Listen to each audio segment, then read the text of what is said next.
নিয়মিত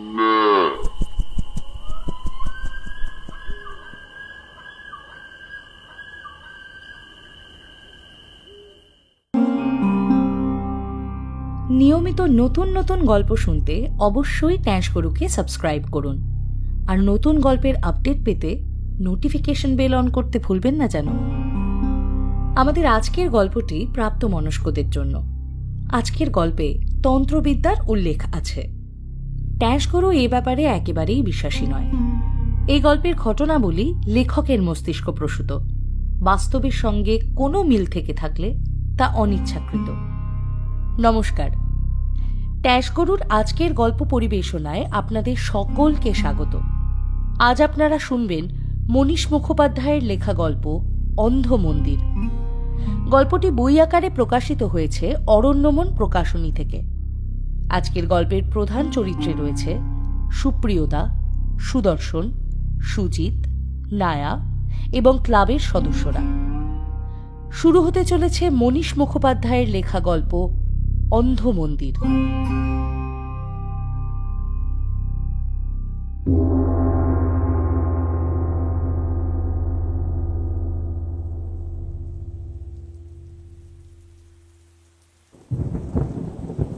মানুষ ঠকানোর কত বিচিত্র কৌশল হতে পারে তা নিয়ে কোনো বই লেখা হলে যে সেটা বেস্ট সেলার হতোই, এতে আমি নিঃসন্দেহ। ও দাদা, একটা গল্প শোনান না। কে কাকে ঠকালো সেটাই না হয় শুনি। টোপটা টপ করে গিলে ফেললো পঞ্চা। আমরা কিন্তু সকলে প্রায় রেড়ে করে উঠলাম। এই না না, কোনো মতেই না। আজ আর ঠকবাজির গল্প শুনতে মন চাইছে না। ঠিক, বরং সুপ্রিয়দা এই ওয়েদারে একটা অ্যাডভেঞ্চার অথবা নিদেন পক্ষে একটা ভয়ের গল্পও যদি শোনান তাহলেই জমে ক্ষীর হয়ে যায় একেবারে। ঠিক বলেছিস, এই ওয়েদার ভূতের গল্পের জন্য জাস্ট পারফেক্ট। এইটা ঠিক বলেছিস। কলকাতা শহরে এবার শীত পড়তেই চাইছিল না। হঠাৎ কয়েকদিন আকাশের মুখ ভার হয়ে রইল, তারপরেই আজ সকাল থেকে শুরু হয়েছে প্রবল বর্ষণ। আমরাও তাই আজ কাজকর্ম সেরে ফিরে এসেছি তাড়াতাড়ি। ক্লাবে আসাটা আমাদের একটা নেশার মতো হয়ে গেছে। তাই এই ভারী বৃষ্টি মাথায় করেও যে যার মতো ছুটে এসেছি। বিজয় বলল, এই পঞ্চে চেপে যা বাপ আমার। দাদা সবে এসে বসেছেন, কি বলতে কি বলে ফেলেছেন, আর তুই গপ্প গপ্প করে লাফালাফি শুরু করলি একেবারে। সুপ্রিয়দা একটা সিগারেট ধরালেন, তারপর হেসে বললেন, আমি মোটেই এলোমেলো কিছু বলিনি। এই দেখো না, ব্যাংকের চাকরি করি বলে দিনে অন্তত 5 জন লোক চোখে পড়ে যাদের পেশাই হলো লোক ঠকানো। সই নকল করে কত লোক যে টাকা তুলতে আসে, ধরাও পড়ে। তবে এই যে আজকাল অমুক তন্ত্র, তমুক মায়াজাল, এইসব দেখছো না, আমি এদের কথাই বলছি। সেদিন মৌলালির মোড়ে যে ঘটনা দেখেছি তা বড়ই বেদনাদায়ক। সুপ্রিয়তার গল্প বলার ধরনটাই এমন যে কোনো গল্প বলতে শুরু করলেই শোনার জন্য মনটা আঁকুপাকু করে ওঠে। ভয় বা অ্যাডভেঞ্চারের গল্প পরে শোনা যাবে, এখন এই গল্পটা শোনার ইচ্ছে করলো। বললাম, কি হয়েছিল সুপ্রিয়দা মৌলালির মোড়ে? সিগারেটে একটা টান দিয়ে সুপ্রিয়দা শুরু করলেন, আরে মৌলালি ব্রাঞ্চে একটা কাজে গেছিলাম গত বৃহস্পতিবার, বুঝলে। কাজ সেরে বাইরে এসে দেখি সেখানে বিরাট হুলুস্থুল কাণ্ড। একজন ভদ্রলোক ফুটপাতে বসে মাথা চাপড়ে চিৎকার করে কাঁদছেন, আর তাকে ঘিরে জমা হয়েছে প্রায় 50 মানুষ। ভিড়ের মধ্যে একজনকে জিজ্ঞেস করলাম, ব্যাপার কি দাদা? আরে আর বলবেন না দাদা, ভদ্রলোক একটু আগেই ব্যাংকে ঢুকেছিলেন টাকা তুলতে। ওর মেয়ের বিয়ে সামনেই, ক্যাশ টাকার দরকার ছিল। নগদ প্রায় 1 লক্ষ টাকা একটা ব্যাগে ভরে তিনি বাইরে বেরিয়ে আসতেই একজন বেদে ওর সামনে এসে পড়ে। একটা সাপ ধরা ছিল বেদেটার হাতে, ফনা তোলা। এতে ভদ্রলোক খানিকটা ভয় পেয়ে যান। বেদেটা পয়সা চায় ভদ্রলোকের কাছে। পকেট থেকেই কিছু খুচরো টাকা বার করে ভদ্রলোক বেদেটার হাতে দেওয়ার পরেই বেদেটা কেমন যেন ওকে বোকা বানিয়ে দেয়। বেদেটা নাকি শুধু বলেছিল, দেখ ইস নাগিন কি তরফ, ব্যাস। ভদ্রলোকের হুঁশ ফেরে তখন তিনি দেখেন যে সঙ্গে সেই টাকা ভর্তি ব্যাগটা আর নেই। সমন করে বেদেটা ব্যাগ নিয়ে পালিয়েছে। কতগুলো টাকা হারানোর শোক কি আর কম হলো বলুন তো? হ্যাঁ, তাই ভদ্রলোক অমন পাগল পাগল আচরণ করছে। মৌলালির মোড়ে তো সঙ্গে সঙ্গে এই থানা থেকে কয়েকজন পুলিশ এসে হাজির হলো, কিন্তু ততক্ষণে কি আর বেদেটার টিকিটাও খুঁজে পাওয়া যাবে?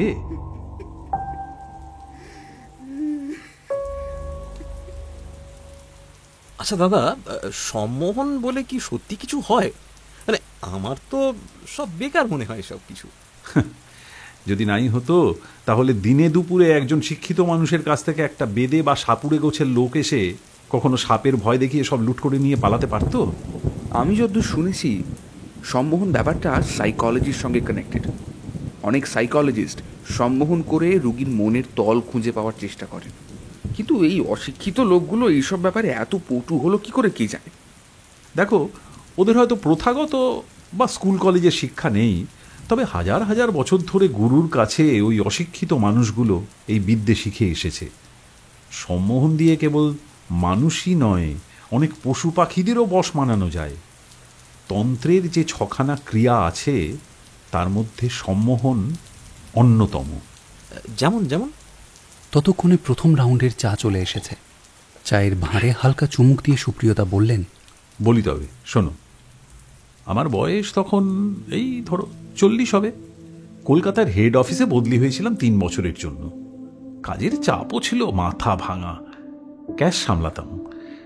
জানুয়ারির প্রথম সপ্তাহে ছুটির মেজাজ কাটিয়ে সবে অফিস খুলেছে, কানে এলো একটা বিশ্রী রকমের খারাপ খবর। আসামে আমাদের ব্যাংকের একটি শাখায় ডাকাতি হয়েছে। সেন্ট্রাল অফিস থেকে লোক আসছে কলকাতাতে, তলব করা হয়েছে আসামের ওই শাখার ব্রাঞ্চ ম্যানেজারকে। আমাদের অফিসের ম্যানেজার সাহেব আমাকে দায়িত্ব দিলেন আসামের সেই ম্যানেজারকে পিক আপ করে আমাদের রেস্ট হাউসে রেখে আসার জন্য। আর ভদ্রলোক যতদিন কলকাতায় থাকবেন ওর সঙ্গে সঙ্গে থাকতে হবে আমাকে। তো দিন তিনেকের মাথায় সকালে ট্রেনে এসে হাজির হলেন ম্যানেজার ভদ্রলোক। নাম সুদর্শন বড়ুয়া। ওয়েলকাম স্যার, আমার নাম সুপ্রিয়। নমস্কার, সুদর্শন বড়ুয়া। আসুন। যেমন নাম তেমনই তাকে দেখতে। টিকলো নাক, বড় বড় চোখ জোড়া আর গৌড় বর্ণের অদ্ভুত এক কম্বিনেশন। আমি তো প্রথম দেখাতেই কেমন যেন বোকা বনে গেলাম। সিনেমার নায়কদের ছাড়া এমন সুন্দর কাউকে দেখতে হয়? আসামের স্থানীয় লোক হলেও ভদ্রলোক বাংলা বলতেন অসাধারণ, কানে বাজত প্রতিটি উচ্চারণ। সুদর্শন আমার থেকে বয়সে 1-2 বছরের ছোট। ডালহাউসির কাছে আমাদের ব্যাংকের একটা রেস্ট হাউস মতো ছিল, সেখানে প্রায়ই যাওয়া আসা লেগে থাকতো আমাদের। যে লোকটা ওখানে কেয়ারটেকারের কাজ করত সে ছিল যাকে বলে মাইডিয়ার লোক। অপূর্ব পাঁঠার ঘুগনি রাখত সে। সেই লোকেই মাঝে মধ্যে চলে যেতাম রেস্ট হাউসে। তো সেদিন সুদর্শনকে নিয়ে গেলাম। আসুন স্যার, আসুন। আমাদের প্রিয় কেয়ারটেকার বংশীবদন আমাদের দারুণ অভ্যর্থনা জানালো। দুপুরে সেদিন খাওয়া দাওয়া সেখানেই সারলাম। আয়োজন মোটামুটি হলেও বড়ই উপাদেয় ছিল সে খাওয়ার। বিকেলের দিকে আমরা গেলাম গঙ্গার দিকে। বিবাদীবাগ স্টেশনের ধার ধরে একটু এগিয়ে গিয়ে বসলাম জায়গায়। ততক্ষণে আমার সঙ্গে সুদর্শনের ভালোই ভাব জমে উঠেছে। আমি এক সময় স্যার থেকে সুদর্শনেও নেমে এলাম। যতই হোক, ও ছিল একটা ব্রাঞ্চের ব্রাঞ্চ হেড আর আমি ছিলাম ক্যাশিয়ার। স্যার সম্বোধন না করলে খুব একটা খারাপ দেখাবে না ব্যাপারটা। তো যাই হোক, শীতের বিকেলে তখন গঙ্গার ধারে মিঠে ঠান্ডা হাওয়া দিচ্ছে। ওই হাওয়া অবশ্য বেশিক্ষণ গায়ে লাগালে নিউমোনিয়া হয়েই মরতে হবে। কাজেই শরীর গরম করতে 2 ভার চা নিয়ে গঙ্গার ঘাটের পাশে একটা বড় গাছের নিচে বেদিতে পা ঝুলিয়ে বসলাম আমরা। আমার শীত করলেও লক্ষ্য করলাম সুদর্শনের বিন্দুমাত্র কষ্ট হচ্ছে না। সেও ততক্ষণে আমাকে আর সুপ্রিয় বাবু বলে সম্বোধন করছিল না। আমি হয়ে উঠেছি তার সুপ্রিয়দা। তো ওই নানা বিষয় নিয়ে আমাদের মধ্যে গল্প শুরু হলো। কলকাতার ফুটবল থেকে শুরু করে বিশ্ব ফুটবল, এমনকি কপিল দেবের অতগুলো উইকেট পাওয়া কিছুই বাদ পড়ল না। কথায় কথায় একসময় এসে পড়ল সেই ডাকাতির প্রসঙ্গ। কথাটা আমি তুলেছিলাম। আমার এই নিয়ে আগ্রহ দেখে সুদর্শন কেমন যেন উদাসীন হয়ে পড়ল। সেদিন যা হয়েছিল তা আমি আজও বিশ্বাস করতে পারি না সুপ্রিয়দা। অতগুলো মানুষের সামনে মাত্র 3 জন লোক এসে ওভাবে অতগুলো গয়না নিয়ে চলে গেল। কেউ কিচ্ছুটি করতে পারল না। গৌহাটিতে আমাদের ব্যাংকের শাখাটা কিন্তু নেহাত ছোট ছিল না। জীবনে একবার সেখানে যাবার সৌভাগ্য হয়েছিল আমার, তবে এই ঘটনার অনেক পরে। যাই হোক, তো সুদর্শনকে আগ্রহ ভরে জিজ্ঞেস করলাম ডাকাতির দিন ঠিক কি কি হয়েছিল। ও হয়তো এতদিন কাউকে কিছু মুখ ফুটে বলতে পারছিল না। আমাকে পেয়ে সবটা বলতে শুরু করলো। সেদিন আমি খুব সকাল সকাল ব্যাংকে পৌঁছেছিলাম, একেবারে সকাল 8টার মধ্যে। আমাদের দারোয়ান সে সবে ব্যাংক খোলার তোড়জোড় করছে। আমাকে অত সকালে দেখে সে খুশিই হলো। Good morning sir. Good morning, good morning. আমি ম্যানেজারের দায়িত্ব নেওয়ার পর থেকে কারো সঙ্গেই কখনো কড়া ব্যবহার করিনি। এই কারণে সকলেই আমাকে ভালোবাসে। নিজের কেবিনটিতে ঢোকার সঙ্গে সঙ্গেই দারোয়ান চা নিয়ে এলো। চা খেয়ে কতগুলো দরকারি কাগজপত্র বের করে দেখতে শুরু করলাম। একজন ব্যবসায়ী কিছু ঋণ নিতে চেয়েছিলেন ব্যাংক থেকে, তারই সব কাগজপত্র খতিয়ে দেখার ব্যাপার ছিল। কাজ শেষ করে চোখ মেলে দেখি অন্যান্য কলিগেরা ততক্ষণে এসে পড়েছেন, যে যার নিজের নিজের জায়গায় বসে কাজও শুরু করে দিয়েছেন। কখন যেন 10টা বেজে গেল, আর আস্তে আস্তে ভিড় বাড়তে লাগলো ব্যাংকে। ব্যবসায়ী ভদ্রলোকের আসার কথা ছিল ওই 11:30 নাগাদ। কাজেই তখন অন্য একটা কাজে মন দিয়েছি। হঠাৎ শুনতে পেলাম দারোয়ানের চিৎকার। সে কারো উদ্দেশ্যে বেশ গলা চড়িয়ে বলছে, এই এখানে এসব কি করছো? জানো না এটা একটা ব্যাংক? একটু যদি বেরিয়ে না যাও আমি কিন্তু জোর করে বের করে দেবো। কি ঘটছে দেখার জন্য চেয়ার থেকে উঠলাম। আমার কেবিনে পরিষ্কার একটা কাঁচ লাগানো আছে, যেটা থেকে বাইরের সবকিছুর উপর সুন্দরভাবে নজর রাখা যায়। উঠে দাঁড়িয়ে যে দৃশ্য দেখলাম তা দেখে আমিও কিছুটা অবাকই হয়ে গেলাম। নিজে থেকেই মুখ থেকে বেরিয়ে এলো, আরে পাগল নাকি লোকটা? দেখলাম একটা লোক আলতা দিয়ে মাটির মধ্যে বড় একটা গোলাকার বৃত্ত এঁকেছে। মানুষের ঠেলাঠেলি, ভিড়, এসবে যেন লোকটার কোনো ভ্রুক্ষেপ নেই। কাজের সময় এমন পাগল ছাগল মানুষ দেখলে সত্যি মাথা গরম হয়ে যায়। দারোয়ানের দৃষ্টি আকর্ষণ করার জন্য টেবিলের ওপর রাখা বেলটায় চাপ দিলাম। দারোয়ানও সঙ্গে সঙ্গে ছুটে এলো আমার ঘরে। আমি ওকে বললাম, এসব কি হচ্ছে কি? লোকটাকে এক্ষুনি বের করো ব্যাংক থেকে। এইটুকু কথা বলতে আর কতটুকু সময় লাগে, কিন্তু এর মধ্যে যা হয়ে গেল তা রীতিমতো অবিশ্বাস্য। বাইরের দিকে তাকাতেই দেখলাম এক অদ্ভুত দৃশ্য। সময় যেন সেখানে থেমে গেছে। যে যেমন অবস্থায় দাঁড়িয়েছিল সে তেমন অবস্থাতেই দাঁড়িয়ে আছে। কেউ নড়ছে না, সবাই যেন এক একটা মাটির পুতুলে রূপান্তরিত হয়ে গেছে। দারোয়ান ছুটে আমার কেবিন থেকে বাইরে বেরিয়ে গেল, কিন্তু তারপরেই ঘটল আরো একটা অদ্ভুত ব্যাপার। দেখলাম বাইরে পা রাখা মাত্রই দারোয়ানও স্তব্ধ হয়ে দাঁড়িয়ে পড়েছে। সেও যেন হারিয়ে ফেলেছে নড়াচড়া করার ক্ষমতা। ততক্ষণে যে লোকটা বৃত্ত আঁকছিল সে সেই বৃত্তটার মাঝে গিয়ে বসে পড়েছে, আর বৃত্তের বাইরে এসে দাঁড়িয়েছে দুজন মহিলা। তাদের পরনে লাল পেড়ে সাদা কাপড়, কপাল থেকে মাথা পর্যন্ত লেপা রয়েছে পুরু সিঁদুরের রেখা। দেখলে কেমন যেন শরীর অবশ হয়ে যায়। দুজনের মধ্যে থেকে একজন এসে আমার কেবিনের দরজা খুলে ঢুকে পড়ল। আমি তখনই অ্যালার্মটা বাজিয়ে সকলকে সতর্ক করতে যাচ্ছিলাম, কিন্তু অবাক হয়ে দেখলাম আমার হাত জোড়া কেন কি জানি একেবারে অসাড় হয়ে গেছে। ভেবেছিলাম বাড়াবাড়ি হলে নিকটবর্তী থানায় ফোন করতাম, কিন্তু সেসব কিছুই করতে পারলাম না। অ্যালার্ম বেলটাই যেখানে বাজাতে পারছিলাম না, ফোন করা তো দূরের ব্যাপার। মহিলা আমার খুব কাছে এসে দাঁড়ালো, তারপর ফিস ফিস করে বলল, ভল্টের চাবিটা দে। সারা শরীর হিম হয়ে গেল সেই গলার স্বর কানে পৌঁছানো মাত্র। কি যেন ছিল মহিলার দুই চোখে। আমি যেন তখন নিজের মস্তিষ্কের দ্বারা পরিচালিত হওয়ার ক্ষমতা হারিয়ে ফেলেছি। কেমন একটা ঘোর লাগা অবস্থায় দেরাজ খুলে কাঁপা হাতে চাবির গোছাটা বাড়িয়ে দিলাম সেই মহিলার দিকে। তারপরে বসে পড়লাম নিজের চেয়ারে। খুব ঘুম পেল আমার। আস্তে আস্তে চোখের পাতা ভারী হয়ে আসতে লাগলো। যখন ঘুম ভাঙলো, ব্যাংকে তখন হুলুস্থুলু কাণ্ড বেঁধে গেছে। ডাকাতি হয়ে গেছে আমাদের ব্রাঞ্চ থেকে। পুলিশ এলো 5 মিনিটের মধ্যে, সব শুনলো ওরা, কিন্তু আমার কথা যেন ঠিক বিশ্বাস করতে চাইল না। সেই সময় ব্যাংকে যারাই ছিলেন সকলেই একই বয়ান দিলেন যে কয়েক সেকেন্ডের জন্য কি হয়েছিল ওদের কিছু মনে নেই। একজন লোককে অনেকেই দেখেছিলেন বটে মাটিতে কি সব আঁকাআঁকি করতে, তারপরেই নাকি সকলেই ব্যাংকের ভিতর শুধু চিৎকারের শব্দই শুনেছিলেন। ভল্ট ছিল হাঁ করে খোলা, এমনকি কাউন্টারের এপারে বসে থাকা আমার কলিগদের বক্তব্য ছিল গ্রাহকদের বক্তব্যের মতোই।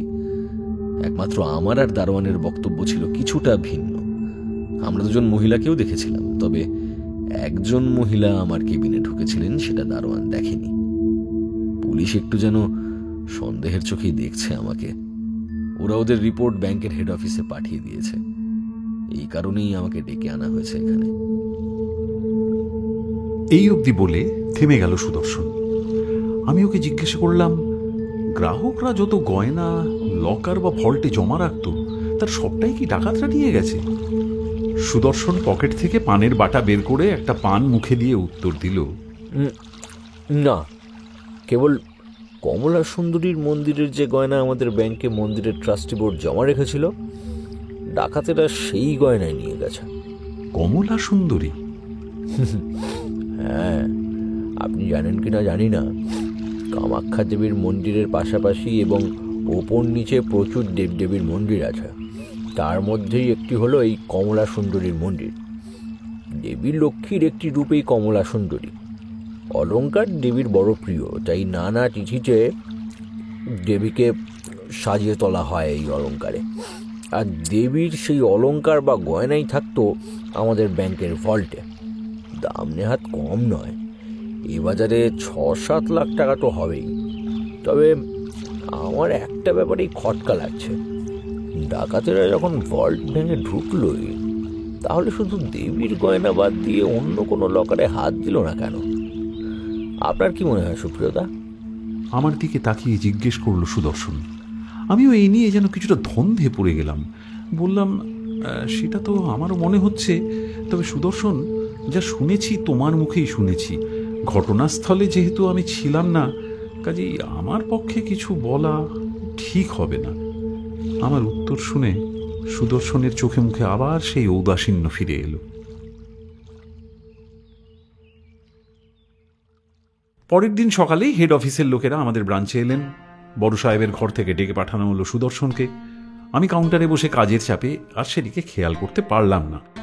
তবে মনের মধ্যে চিন্তা আর চাপা একটা উত্তেজনার চোরাস্রোত আমাকে ঠিক করে কাজ করতে দিচ্ছিল না। বারবার ক্যাশ মেলাতে ভুল হয়ে যাচ্ছিল। 2:30-এর পরে কাজের চাপ একটু কমে আসতেই ছুটে গেলাম বড় সাহেবের ঘরের দিকে, কিন্তু গিয়ে দেখলাম ঘর ফাঁকা। ম্যানেজার সাহেবের কাছে যেতেই তিনি বললেন, মিটিং তো 12টার মধ্যেই শেষ হয়ে গেছে। হেড অফিসের লোকেরা বড়ুয়ার চাকরি খেয়ে নেয়নি, তবে ওর সঙ্গে একটু খারাপই আচরণ করেছে ওরা। ডিসিশন নেওয়া হয়েছে যে বড়ুয়া মন্দিরের ট্রাস্টিকে ডাকাতি হওয়া গয়নার ইকুয়াল অ্যামাউন্ট ফিরিয়ে দেবে আর ম্যানেজারের পোস্ট থেকে রিজাইন করবে। তবে ব্যাংকের ক্লার্ক হিসেবে কাজ করতে পারবে ও। আমি ম্যানেজার সাহেবের কাছ থেকে অনুমতি নিয়ে সঙ্গে সঙ্গে বেরিয়ে এলাম ব্যাংক থেকে। মাত্র একদিনেই সুদর্শন আমার ভালো বন্ধু হয়ে উঠেছিল। মনে হলো ওর পাশে দাঁড়ানোটা এই মুহূর্তে খুব জরুরি। আমাদের ব্যাংক থেকে রেস্ট হাউসের দূরত্ব খুব একটা বেশি ছিল না। জোরে পা চালিয়ে পৌঁছে গেলাম সেখানে এই মিনিট 15-র মধ্যেই। রেস্ট হাউসে পৌঁছে দেখি সুদর্শন জামাকাপড় গুছিয়ে বেরিয়ে যাওয়ার তোড়জোড় করছে। আমি ওর হাতটা চেপে ধরলাম। শোনো ভাই, 6-7 লাখ টাকা কম টাকা নয়। অতগুলো টাকা মন্দিরের ট্রাস্টিকে ফেরত দেওয়াও মুখের কথা নয়।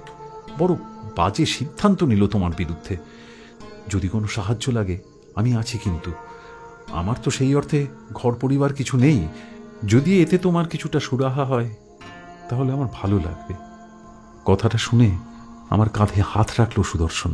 বলল, বড়ুয়াদের জমিদারি হয়তো এখন আর নেই দাদা, তবে পূর্বপুরুষের সম্পদ বা সম্পত্তি কোনো কিছুতেই এখনো দৈন্যের ছোঁয়া লাগেনি।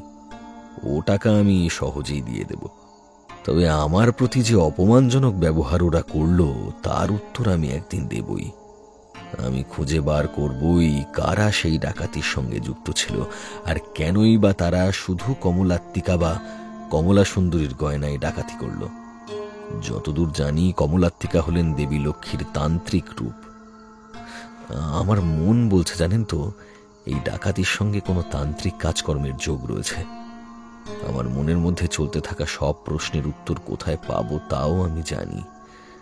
ওই যে লোকটা বৃত্ত এঁকেছিল ব্যাংকের মেঝেতে, ওই যে দুজন মহিলা এলো, তাদের বেশভূষা, এসবের মধ্যেই কোথাও কোনো তান্ত্রিক ক্রিয়াকলাপের সুপ্ত বীজ লুকিয়ে আছে। না হলে সকলেও ভাবে একই সঙ্গে স্তব্ধ হয়ে গেল কি করে। এসবের প্রশ্নের উত্তর আছে অন্ধ মন্দিরের গুপ্ত অন্তরে। হ্যাঁ, আমাকে সেই অন্ধ মন্দিরের খোঁজ করতে হবে।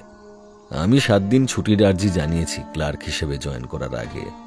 এর মধ্যেই আমি খুঁজে বের করব সেই অন্ধ মন্দির। আমি অবাক হয়ে শুনছিলাম সুদর্শনের কথাগুলো। এরকম কোনো মন্দিরের কথা আমি কখনো শুনিনি। বাধ্য হয়েই ওকে জিজ্ঞেস করলাম, অন্ধ মন্দির আবার কেমন নাম? কখনো শুনিনি তো এমন নামে কোনো মন্দির আছে। আমার হাতে বেশি সময় নেই দাদা, ট্রেন ধরতে হবে।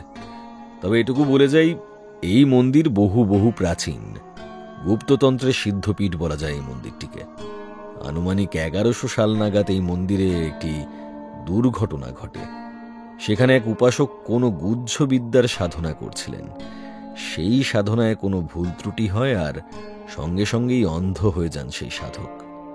একই সঙ্গে মন্দিরের উপাস্য দেবীর চোখের জায়গায় স্থান নেয় অন্ধ কালো গর্ত। সেই থেকেই সেই মন্দিরের নাম হয়ে যায় অন্ধ মন্দির। এই পৃথিবীতে যেখানে যা গুপ্ত সাধনা হচ্ছে তার খোঁজ থাকে সেই মন্দিরে।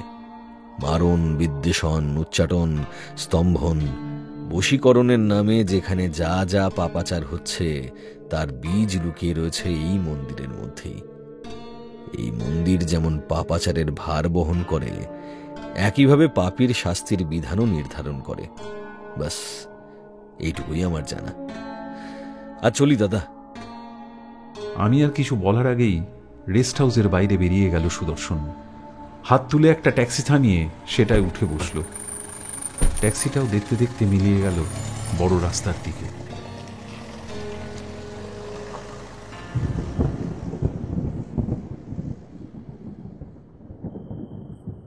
সুপ্রিয়দা গল্প থামিয়ে ঘড়ির দিকে চাইলেন। বৃষ্টি তখন অনেকটাই ধরে এসেছে। পঞ্চা বলল, তারপর? শোনো, রাত 11টা বাজে। আর কি বসে থাকার জো আছে? কাল আবার অফিস। এ গল্প অনেক বড়, আস্তে আস্তে বলবো। আমিও কেমন করে সেই অন্ধ মন্দিরের অন্ধকারে হারিয়ে যেতে যেতে ফিরে এসছি, সে গল্প তোমাদের না শোনালে আর কাদের শোনাবো? দরজার পাশ থেকে ছাতাটা নিয়ে বেরিয়ে গেলেন সুপ্রিয়দা। আমরা কিছুটা মনমরা হয়ে গেলাম বটে, কিন্তু এটা ভেবে ভালো লাগলো যে কালো সুপ্রিয়দা আসবেন। কিছু গল্প ধীরে ধীরে শোনার মধ্যেই মজা আছে। যেমন কিছু রান্না হালকা আঁচে ধীরে ধীরে না করলে তার স্বাদ বাড়ে না, তেমনি কিছু গল্পের ক্ষেত্রেও একই নিয়ম খাটে।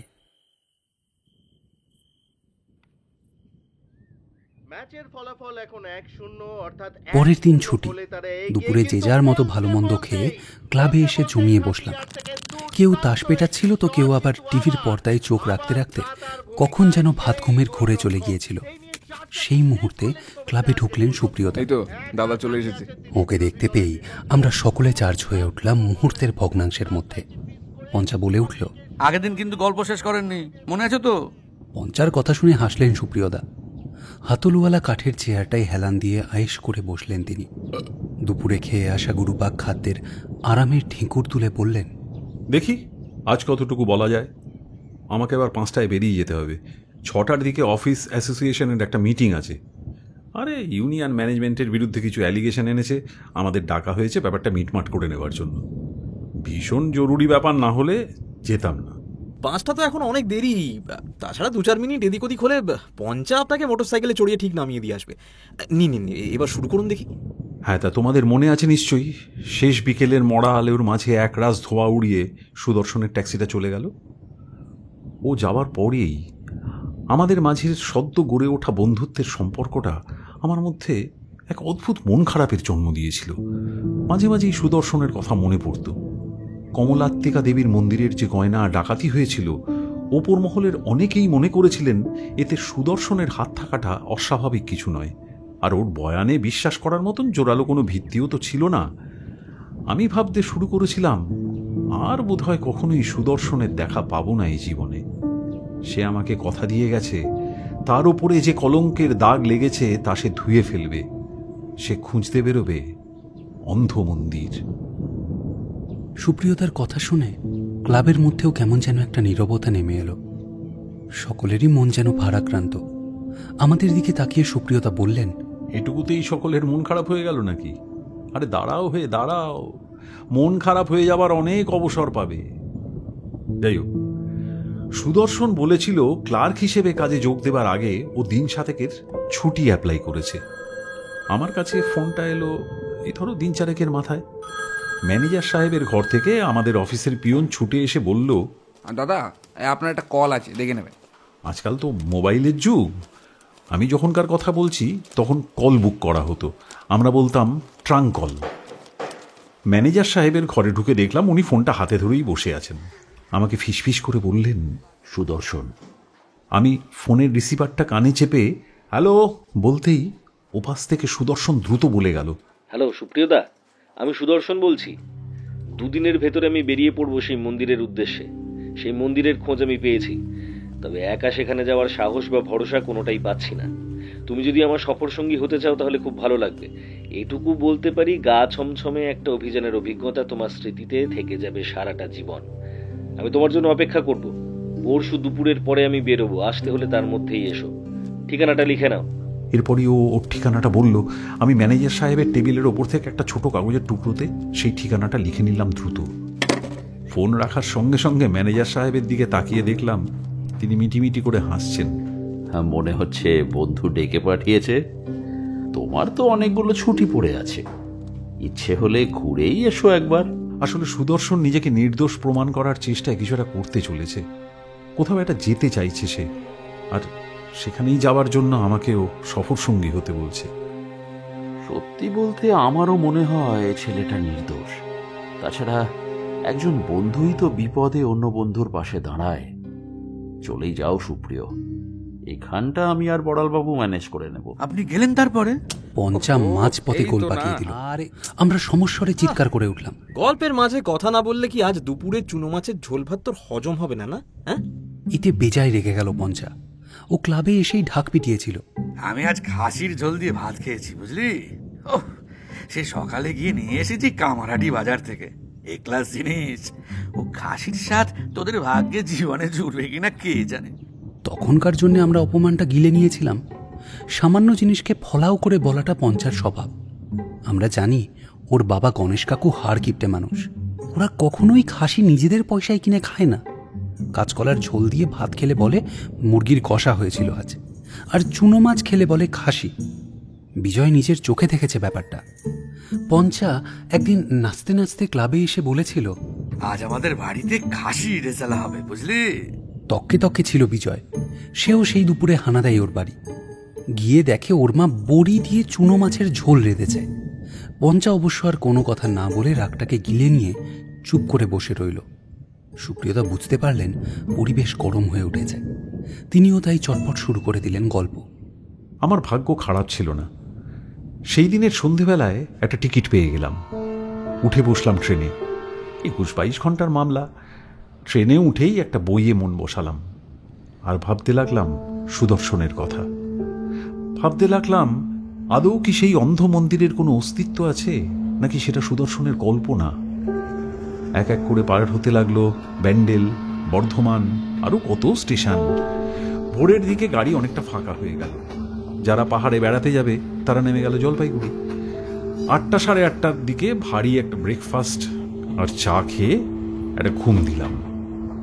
আমার ছিল আপার বাঙ্ক, কাজেই যখন খুশি ঘুমোতে যাও, কোনো সমস্যা নেই। ট্রেন 8 ঘন্টা দেরিতে আমাকে নামালো গৌহাটি স্টেশনে।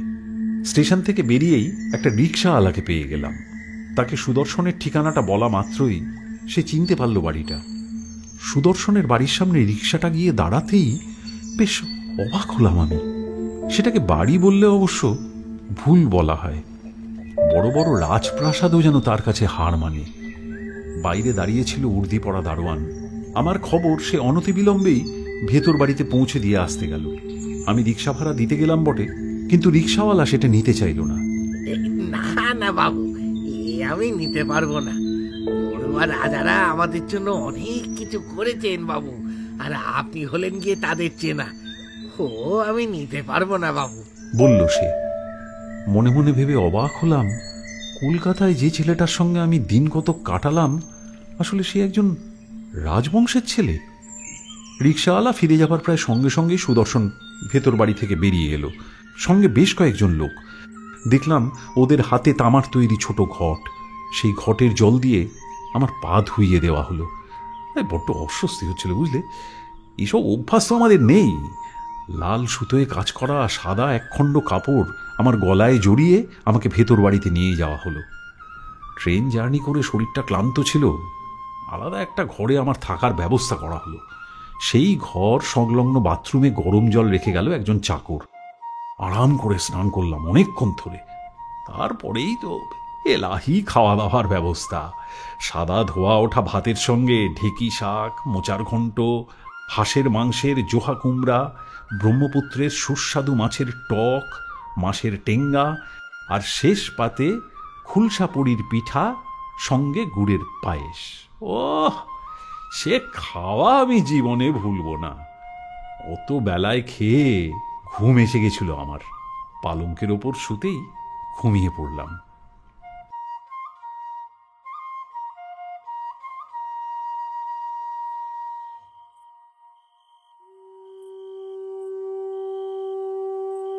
সন্ধে হতেই শাঁখের শব্দে ঘুম ভেঙে গেল। দরজায় টোকা পড়ল। একজন চাকর এসে গরম চা রেখে গেল শ্বেত পাথরের টেবিলের উপর। চা থেকে ভেসে আসছিল নতুন গুড়ের গন্ধ। চাটা শেষ করেছি কি করিনি, একজন চাকর এসে খবর দিল, বসার ঘরে আপনার জন্য ছোট কর্তা অপেক্ষা করছেন। চাকরটার সঙ্গেই চললাম বসার ঘরের দিকে। জমিদারের নাচ ঘরের আদলে তৈরি ছিল সেই বসার ঘর। আমাকে দেখে হাসল সুদর্শন। একটা লম্বা ডিভান দেখিয়ে সেটাতে বসতে বলল। বসো সুপ্রিয়দা। আমি বসতে সুদর্শন কথা শুরু করল। আমাদের জমিদারি অনেক দিনের পুরনো। তখন আশপাশের রাজ্যগুলো সব আসামের সঙ্গেই যুক্ত ছিল। ত্রিপুরা, মিজোরাম, আসাম আর অবিভক্ত বাংলাদেশের অনেকটা অংশে ছড়িয়েছিল বড়ুয়াদের আধিপত্য। তবে সেদিন এখন আর নেই। আমাদের বংশের ছেলেরা এখন সরকারি কাজে যুক্ত। কেউ ডাক্তারি করছে, আবার কেউ আছে সেনা বিভাগে। এই যেমন আমি ব্যাংকে আছি। আমার চাকরি নিয়ে বাড়ির সকলের মধ্যেও একটা চাপা চাঞ্চল্য তৈরি হয়েছে। প্রবুদ্ধ, আমার খুড়তো ভাই, ওর ধারণা আমার পিসি নাকি কোনো দৃষ্টি দিয়েছে আমার সুখে, না হলে নাকি আমি অমনভাবে ফেঁসে যেতাম না। ওরও একই অবস্থা। মহাজনের কাছ থেকে কিছু টাকা নিয়ে একটা ব্যবসা লাগিয়েছিল। বাড়ির টাকা দিয়ে সম্মান বাঁচাতে হয়েছে শেষে, কারণ ব্যবসায় চূড়ান্ত ক্ষতি হয়েছে। তাই ভাবছিলাম আমি কালই বেরোবো সেই মন্দিরের খোঁজে। এখান থেকে 180 কিলোমিটার মতো দূরে তেজপুর, সেখানে মা ভৈরবীর মন্দির আছে। সেই মন্দিরের এক সন্ন্যাসী জানেন অন্ধ মন্দিরের পথের হদিশ। আমি আর তুমি বেরোবো মোটর সাইকেলে, আর বেরোতে হবে খুব ভোর ভোর। বেলার মধ্যে পৌঁছতে পারলে সন্ন্যাসীর দেখা পাওয়ার সম্ভাবনা আছে। মোটর সাইকেলে কেন বেরোতে হবে? হয়তো অন্ধ মন্দিরে পৌঁছতে হলে আমাদের অনেক দুর্গম পথ পাড়ি দিতে হতে পারে। পথে হয়তো অনেক বন জঙ্গল পড়বে। দ্বিচক্রযানটি সঙ্গে থাকলে সহজেই সেই সব পথ পার করা যাবে, এটাই আমার বিশ্বাস। তাছাড়া অ্যাডভেঞ্চারও হবে।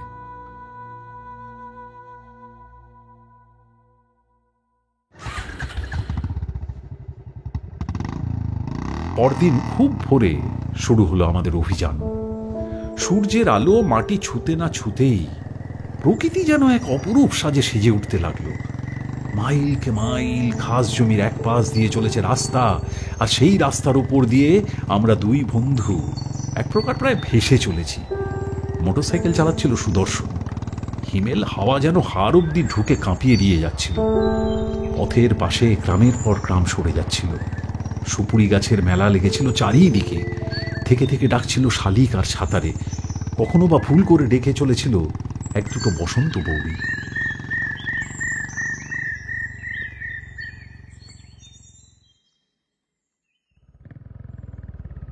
বেলা 10টা নাগাদ আমরা পৌঁছলাম ভৈরবীর মন্দিরে।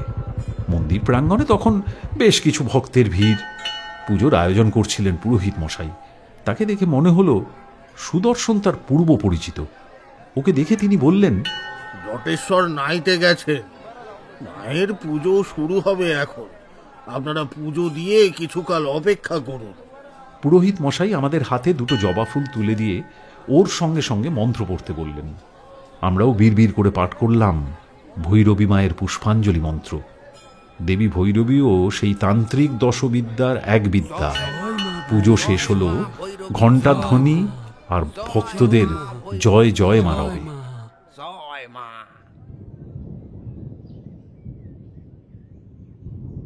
এই অবধি বলে থামলেন সুপ্রিয়দা। একটা সিগারেট ধরিয়ে হাত ঘড়িটা দেখলেন।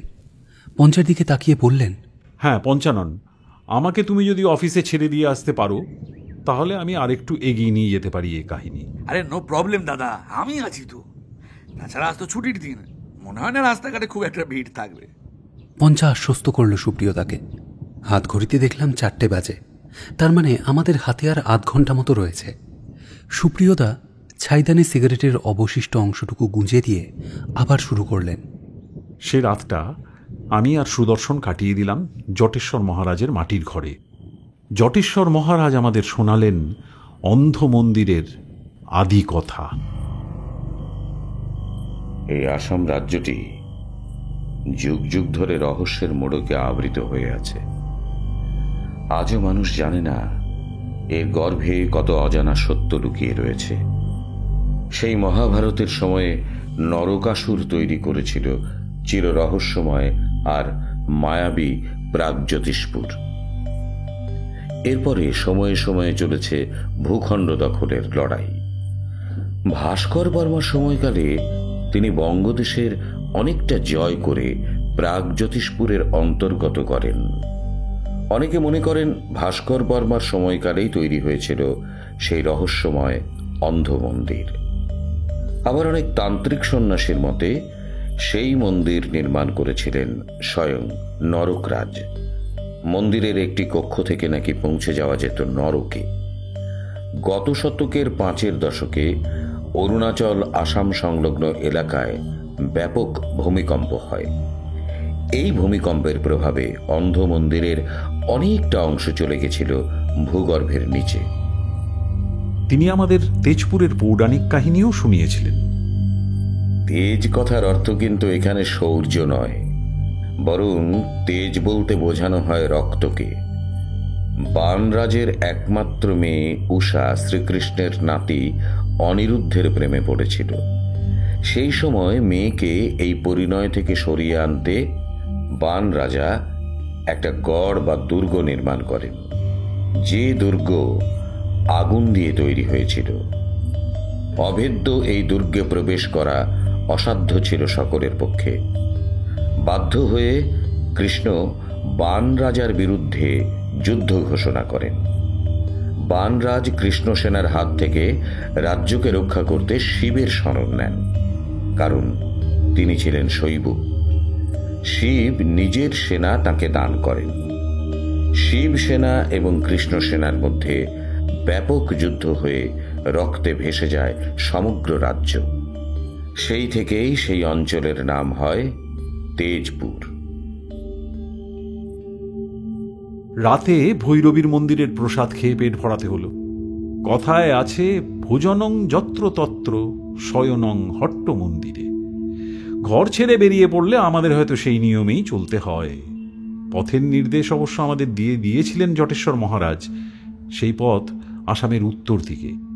আমরা জানি আসামের একদিকে ভুটান পাহাড়, আর তার ঠিক পাশেই অরুণাচল প্রদেশের দুর্গম পর্বতের অপার সৌন্দর্য চোখ ধাঁধিয়ে দেয়। আমাদের গন্তব্য ছিল সেই দিকেই। সঙ্গে কিছু শুকনো খাবার দিয়ে দিয়েছিলেন মহারাজ। সেই নিয়েই পরদিন ভোরে আমরা বেরিয়ে পড়লাম। আজকাল কোনো কিছু খুঁজে পেতে তেমন কষ্ট করতে হয় না, তবে সেই যুগে সবকিছু ততটা সহজ ছিল না। সময় বাঁচানোর জন্য আমরা দলাই বিল হয়ে কামেরি ন্যাশনাল পার্কের রাস্তা ধরে এগোবার কথা ভাবলাম। মাত্র ঘণ্টা দেড়েকের মধ্যেই ওই পথ ধরে পৌঁছে যাওয়া যাবে ভালুকপং। আগেই বলেছি সেটা ছিল শীতকাল। আমরা এগোতে লাগলাম কামেং নদীর পার ধরে। এই নদী অরুণাচলের পথ দিয়ে এসে ব্রহ্মপুত্র নদে মিলেছে। পাটগাঁও ছেড়ে এগিয়ে চলল আমাদের দ্বিচক্রযান। ঠান্ডা হাওয়া কেটে বসতে লাগলো শরীরে। কামেরি ন্যাশনাল পার্ক সবে পার করেছে সুদর্শন। আমাদের দাঁড়িয়ে পড়তে হলো বাধ্য হয়ে। বাইকটাকে একটা গাছের গায়ে হেলান দিয়ে পথের পাশে জঙ্গলের মধ্যে ঢুকে দাঁড়ালাম আমরা।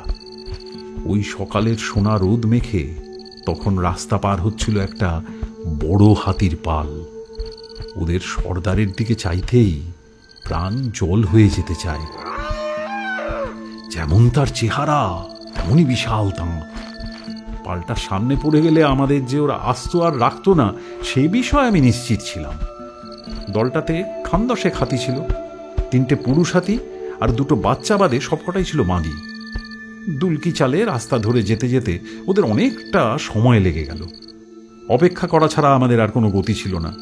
জটেশ্বর মহারাজ আগেই সাবধান করে দিয়েছিলেন ও রাস্তায় হাতি, ভালুক, শকুন, এমনকি বাঘের দেখাও পেয়ে যেতে পারি আমরা। আজকাল কামেং নদীর পাশের রাস্তা অনেক ভালো হয়ে গেছে। বেশিরভাগ ট্যুরিস্টের গাড়ি রাঙাপাড়া থেকে হাইওয়ে হয়ে ভালুকপং যাচ্ছে, কিন্তু 9-এর দশকে রাস্তা তেমন একটা ভালো ছিল না। রাজনৈতিক সমস্যা, জঙ্গিদের ভয়, চীনের চোখ রাঙানি, তা হাতির পাল্টা বেরিয়ে যেতেই সুদর্শন আমাকে বলল, দাদা এবার তুমি একটু চালাবে? আমার মন বলছে আমি চালাচ্ছি বলেই বাধা পড়তে শুরু করেছে। বিষয়টা কুসংস্কার ছাড়া কিছুই নয়। বাধ্য হয়ে মোটরসাইকেল স্টার্ট দিলাম। মাত্র 15 মিনিট চালানোর পরই বুঝতে পারলাম আমার হাতটা ধীরে ধীরে অবশ হয়ে আসছে, গলার কাছটা খুসখুস করছে। তবু হাল না ছেড়ে সকাল 8টার মধ্যে আমরা পৌঁছে গেলাম ভালুকপং। পথের পাশে একটা দোকান থেকে সামান্য কিছু খেয়ে খুঁজে বের করলাম সুজিত নামের একজনের বাড়ি। লোকটা যাতে খাসিয়া হলেও ভালোই বাংলা জানত। সুজিতই ছিল অরুণাচলের রাস্তা চেনার ক্ষেত্রে সুদর্শনের একমাত্র সোর্স। মিনিট 10 গল্প গাছা করার পর সুদর্শন আসল কথাটা পারল। আমরা শাঁখিনী ঘাটি যেতে চাই সুজিত। জায়গাটার নাম শুনেই সুজিতের মুখের মিষ্টি হাসি কোথায় যেন মিলিয়ে গেল। ভুরু জোড়া কুচকে গেল ছেলেটার। তারপর নিজেকে ধীরে ধীরে স্বাভাবিক করে বলল, আপনারা হলেন আমাদের প্রভু। বুড়ো রাজাদের জন্য একদিন আমাদের খাসিয়া পরিবারেরা দুবেলা দুমুঠো খাবার খেতে পেয়েছিল। আপনাকে না করার ক্ষমতা আমার নেই।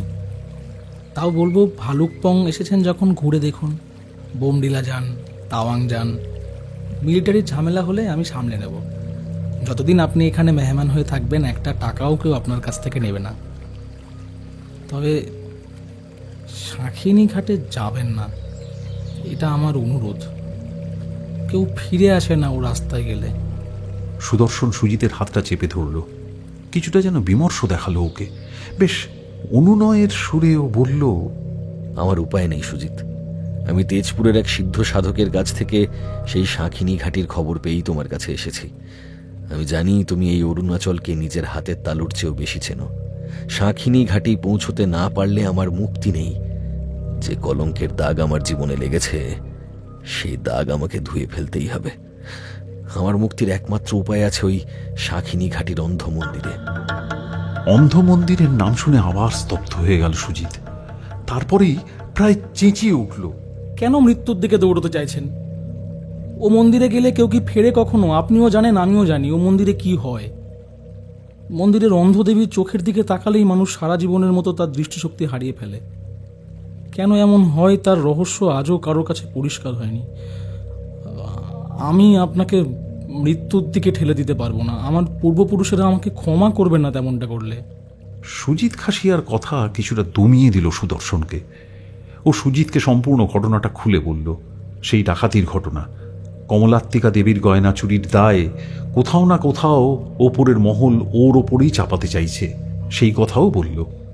প্রত্যেকটা মানুষ যে ডাকাতির সময় পুতুলের মতো স্তব্ধ হয়ে গেছিল সেটা সুজিত শোনার পর কিছুক্ষণ চুপ করে রইল। তারপর বলল, এই বশীকরণের কথা আমি শুনেছি। ওই অন্ধ মন্দিরের সাধকেরাই সময়কে থামিয়ে দেওয়ার বশীকরণ জানেন। তবে আশ্চর্যের ব্যাপার হলো সেই সাধকেরা তো কখনো বাইরে আসেন না। লোকচক্ষুর আড়ালেই তারা তাদের গোপন সাধনা করে চলেছেন। ওই মন্দিরে তামসিক সৎকর্মের সবকটি ক্রিয়া নিয়েই সাধন ভজন চলে। কোনো সাধারণ মানুষ সেই সাধনা লাভ করতে পেরেছে বলে শুনিনি কখনো।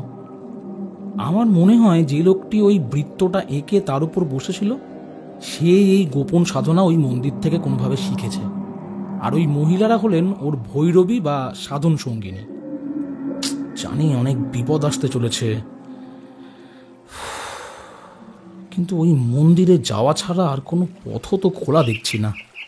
এবার সুজিতের বক্তব্য কিছুটা হলেও আশ্বস্ত করল সুদর্শনকে। ও সুজিতকে জিজ্ঞেস করল, তাহলে কবে বেরোনো যেতে পারে? দেওয়ালে একটা ক্যালেন্ডার ঝুলছিল, তাতে একবার চোখ বুলিয়ে নিয়ে সুজিত বলল, আগামী পরশু চতুর্থী, ওই দিন বেরোবো আমরা। পাহাড়ের রাস্তায় টানা বাইক চালালে আর হাঁটলে 9 কি 10 ঘন্টা লাগবে শাঁখিনী ঘাটের সবচেয়ে কাছের গ্রামটায় পৌঁছতে।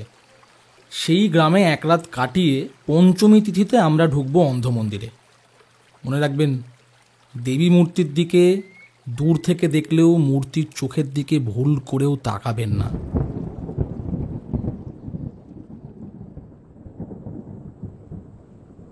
পরের দিনটা খুব ভালো কাটলো আমার। সুদর্শন রইল সুজিতের বাড়িতে, আমি নিজের মতো বেরিয়ে পড়লাম। কামেং নদীর ধার ধরে মোটর সাইকেল নিয়ে উঠলাম পাহাড়ি রাস্তায়। এদিক ওদিক টহল দিচ্ছিল সেনারা। বারদুয়েক আমাকে জিজ্ঞাসাবাদও করছিল, এই কোথা থেকে এসেছি, কোথায় যাব, এখানে আসার কি কারণ, এই সব। ঘুরতে এসেছি আর বমডিলার দিকে যাওয়ার ইচ্ছা আছে শুনে ওরা তেমন কোনো কথা বাড়ায়নি। কামেং নদীর পাশের পরিবেশ আমি আর আজ কথায় বর্ণনা করতে পারবো না। চারিদিকে কত যে গাছ আর কত সুন্দর সুন্দর সব পাখি, সেসব থেকে মন ভরে যাচ্ছিল। দুদিক দিয়ে উঠে গেছে পাহাড় আর মাঝখান থেকে বয়ে চলেছে কামেং। জল বয়ে চলারও যে অত সুন্দর শব্দ হতে পারে আমার মতো ভবঘুরে লোকেরও সেটা জানা ছিল না। সন্ধে পার হওয়ার অনেক আগেই ফিরে এসেছিলাম ডেরায়। সুজিত বলেছিল, আচ্ছা আমরা আজ তাড়াতাড়ি খেয়ে শুয়ে পড়বো, হ্যাঁ? কাল আমরা যে পথে যাব তা বেশ দুর্গম। ওসব জায়গায় মানুষ ঘুরতে যায় না, তাই রাস্তাঘাটের কাজও খুব একটা হয় না। গাড়ির বদলে মোটর সাইকেলে যতটা যাওয়া যায় তাই যেতে হবে, বাকিটা হেঁটে। চড়াই পথে উঠতে হবে অনেকটা। এমন অনেক পথ আছে যেখানে মানুষ চলাচল করে না। ওর কথা শুনে একটু যেন ভয়ই লাগছিল। বিয়ে থাওয়া করিনি ঠিকই, কিন্তু তখনও তো মা বাবা ছিলেন। ওদের মুখটা মনে পড়ছিল এই ভেবে যে যদি পথে মরে যাই ওরা তো কেউ জানতেও পারবেন না। তবে আমার দমের ঘাটতি কখনোই ছিল না। দিল্লি ন্যাশনাল ক্লাবে সাঁতার কাটা ছেলে আমি। পরে অবশ্য কলকাতার অনেক সুইমিং ক্লাবেও সাঁতার কেটেছি। কয়েক মাস উত্তর কলকাতার একটা ক্লাবে কোচিংও করিয়েছিলাম। যাই হোক, আজ শোনো, আজকে 5টা বাজে, পরের কাহিনী আবার পরশু বলবো। সুপ্রিয়তা উঠে দাঁড়ালেন। উনি আগেই বলেছিলেন যে ওকে কাজে বেরিয়ে যেতে হবে, তাই আক্ষেপ থাকলেও কেউ কিচ্ছু বলতে পারলাম না। পঞ্চা এগিয়ে গেল ওকে বাইক করে ছেড়ে দিয়ে আসতে। আবার অধীর আগ্রহে কাটাতে হবে 2 দিন। সোমবার অফিসে বেরোবার মুখেই একটা ঝামেলায় পড়লাম। মা আমাকে খাওয়ার বেড়ে দিয়ে সবে পাশের ঘরে গেছেন, অমনি সেই ঘর থেকে ভেসে এলো ত্রাহি চিৎকার। খাবার ফেলেই বাধ্য হয়ে উঠে গেলাম। দৌড়ে পাশের ঘরে গিয়ে দেখলাম পা মুচকে মাটিতে পড়ে গিয়ে মা কাতরাচ্ছেন। আমার আর অফিস যাওয়া হলো না। একটা ক্যাব বুক করে ছুটতে হলো হাসপাতালে। সল্টলেকের ওপরে বেসরকারি বড় হাসপাতালের রকম সকমই আলাদা। 5 মিনিটের মধ্যে এক্স রে করা হলো। ডাক্তার এক্স রে প্লেটটা হাতে নিয়ে অনেকক্ষণ দেখার পরে বললেন, হাড় না ভাঙলেও চোট গুরুতর। লিগামেন্টে চোট লাগার সম্ভাবনা এড়ানো যাচ্ছে না। কাজেই এখন বেশ কয়েকদিন সাবধানে থাকতে হবে। একদম রেস্টে। খাটের থেকে নামা যাবে শুধু বাথরুম যাওয়ার জন্য। ক্রেপ ব্যান্ডেড দিয়ে পা বেঁধে দেওয়া হলো মায়ের। মা ফিরে আসার সময় কাঁদো কাঁদো মুখে বললেন, হ্যাঁ রে বাবু, এবার তোরা বাপ বেটাতে কি করবি বলতো? হ্যাঁ, আমি ছাড়া তো তোরা দুজনেই কানা। শোন না, তেমন হলে কয়েকদিনের জন্য একটা রান্নার লোক রেখে দে বাবা। এই যন্ত্রণার মধ্যেও মা সেই আমাদের চিন্তা করছে। সব মায়েরাই বোধহয় এমনই হয়। বাধ্য হয়ে মাকে ধমক দিয়ে বললাম, আহা, তোমায় এখন ওসব ভাবতে হবে না। প্রয়োজন হলে মিস্টার প্রদীপ মুখার্জি আর তার ছেলে দেখিয়ে দিতে পারে যে সংসার কেমন করে চালাতে হয়। ঠিক সামলে নেব। ওই কষ্টের মধ্যেও মা আমার কথা শুনে হেসে ফেললেন। দাঁতে দাঁত চেপে ব্যথাটাকে গিলে নিয়ে বললেন, সেই তুই আর তোর বাবা নাকি রান্না করে খাবি, তাহলেই হয়েছে। অফিস যাওয়া আর আমার হলো না।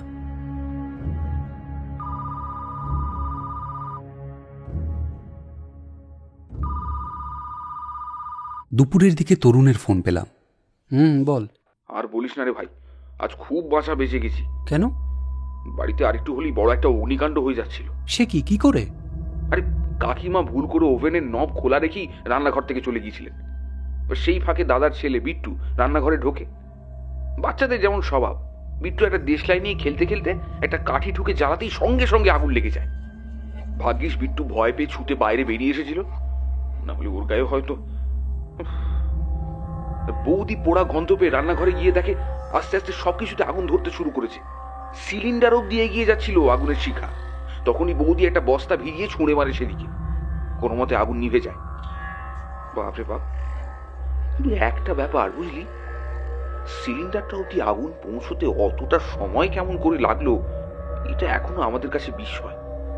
ভগবানের অসীম কৃপা যে সকলেই এখন অক্ষত আছি আমরা। বিকেলের পরেই জানতে পারলাম পঞ্চা তারাতলার ওখানে একটা অ্যাক্সিডেন্ট করেছে। আমরা ছুটে গেলাম বালানন্দ হসপিটালে। গিয়ে দেখলাম পঞ্চার চোট তেমন গুরুতর না হলেও বাইকটা গেছে, সেটা সারাতে এখন বিস্তর খরচ। পঞ্চার ডান হাতের কবজিটা মচকে গেছে। ওর বক্তব্য অনুযায়ী সেটা ভেঙে যাওয়ার কথা ছিল, কিন্তু তেমন কিছু হয়নি। খুব খারাপ একটা দিন কাটলো আমাদের। আমাদের ক্লাবের 4 মাস্কেটিয়ার্সের মধ্যে 3 জনেরই কোনো না কোনোভাবে ক্ষতি হয়েছে আজ। শুধু বিজয়ের কিছু হয়নি। বিষয়টা নেহাতি কাকতালীয়, তবুও মনের মধ্যে একটা খচখচানি থেকেই গেল।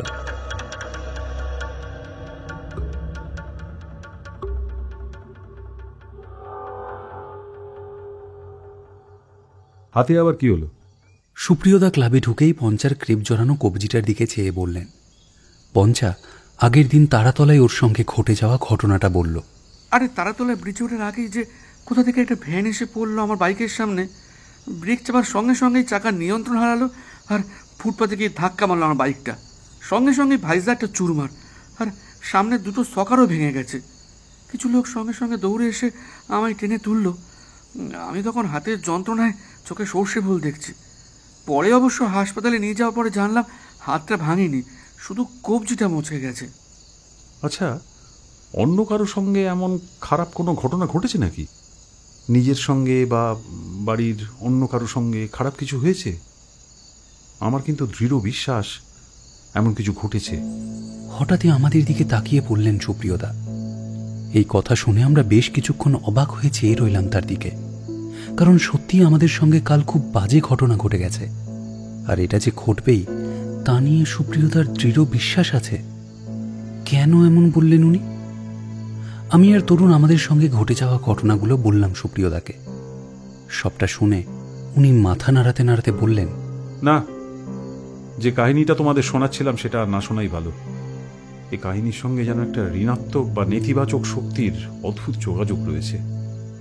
আমি এই কাহিনী কখনোই কাউকে বলিনি, আজকের পর থেকে তোমাদেরও বলবো না। সুপ্রিয়দার কথা শুনে দারুণ রেগে গেল বিজয়। বলল, আপনি একটা ব্যাংকের ম্যানেজার হয়ে সারাদিন হাজার হাজার মানুষের সমস্যার সমাধান করছেন, এমন একটা যুগে বসবাস করছেন যে যুগে আপনার দেশ চাঁদের মাটিতে মহাকাশ যান পাঠাচ্ছে, আর সেই যুগে দাঁড়িয়ে আপনি বলছেন কিনা একটা কাহিনীর জন্য তরুণের বাড়িতে আগুন লাগলো, বুড়োর মায়ের পা মচকে গেল, আর পঞ্চা বাইক অ্যাক্সিডেন্ট করলো। না না না না, সরি সুপ্রিয়দা, এরপর যে সম্মান আর ভক্তিটা আপনার প্রতি ছিল না, সেটা আর বজায় রাখতে পারবো কিনা আমি জানি না। বিজয়ের কথা শেষ হতেই ক্লাবের পরিবেশে একটা থমথমে নিস্তব্ধতা নেমে এলো। সেই মুহূর্তে নবীনদার চায়ের দোকান থেকে গরম চা এলো। এই শীতে সেই চা দাঁড়িয়ে দাঁড়িয়ে খাওয়ার মজাই আলাদা, কিন্তু কেউ চায়ের ভার ছুঁয়েও দেখল না। সুপ্রিয়দা নিজের চেয়ার ছেড়ে উঠে দাঁড়ালেন, তারপর দ্রুত গতিতে বেরিয়ে গেলেন ক্লাব ছেড়ে। বিজয়ের এই পাকামিগুলো মাঝে মধ্যে একেবারেই নেওয়া যায় না। একজন সিনিয়রের সঙ্গে কিভাবে কথা বলতে হয় সেটাও ভুলে যায়। সুপ্রিয়দার সামনে আমরা কেউ সিগারেট খাই না। উনি বেরিয়ে যেতেই তরুণ একটা সিগারেট ধরিয়ে বিজয়ের সামনে গিয়ে দাঁড়ালো। বুড়োটা কুঁচকে বলল, এই জায়গাটি কি মনে করিস ভাই তুই? না মানে একজন বয়স্ক মানুষের সঙ্গে কথা বলার সম্ভ্রমটুকুও তোর মধ্যে নেই? ইচ্ছে করছে না ঠাস করে একটা চড় কষাই তোর গালে। কিন্তু আমি তো আর তোর মতো অসভ্য নই। শোন, ক্ষমা চাইতে হবে তোকে আজ, এক্ষুনি তুই সুপ্রিয়দার বাড়ি যাবি আর পায়ে ধরে ক্ষমা চাইবি। বিজয় একটু ঘাড় টেরা ছেলে, সেও বলল, না না না, আমি কোনো ভুল কথা বলিনি, ঠিক আছে? আমি কোনো ভুল কথা বলিনি। যে লোক ভাবতে পারে একটা গল্পের জন্য ক্লাবের মেম্বারদের ক্ষতি হচ্ছে, তার চেয়ে অশিক্ষিত আর কেউ হতে পারে না। তাই কোনো অশিক্ষিত মানুষের কাছে আমি ক্ষমা চাইতে পারবো না। আমার মাথায় আগুন চড়ে গেল এবার। আমি প্রায় চিৎকার করেই বললাম, দেখ বিজয়, তোর জেদ তুই নিজের কাছেই রাখবি। তুই যে ব্যবহারটা সুপ্রিয়তার সঙ্গে করলি সেটা কি কোনো শিক্ষিত মানুষ করে? আরে ছাড়, ওদের রাজনীতি ওদের আহাম্মক হতে শিখিয়েছি চিরকাল। ওরা নিজেদের রাজনৈতিক নেতাদের ছাড়া বাকি সকলকেই অমানুষ বলে মনে করে। শালা দুদিনের বৈরাগী ভাতের কয় পেট সাত। এই আমি বলে রাখলাম, যে ছেলে একজন সিনিয়রকে অপমান করে সে যদি এই ক্লাবে আসে, আমি কিন্তু আর আসবো না। পাশ থেকে ফুট কাটল পঞ্চা। রাজনীতি নিয়ে অন্যদিন কথা তুললে এতক্ষণে হয়তো পঞ্চা আর বিজয়ের মধ্যে হাতাহাতি হয়ে যেত, কিন্তু আজ তা হলো না। বরং বিজয় সুর নরম করে বলল, চ পঞ্চা, দাদাকে ডেকে আনি। আমি আর তরুণ বিজয়দের সঙ্গে গেলাম। একগুঁয়ে বিজয় সুপ্রিয়দার কাছে ক্ষমা চাইছে, এই দৃশ্য না দেখে থাকা যায় না।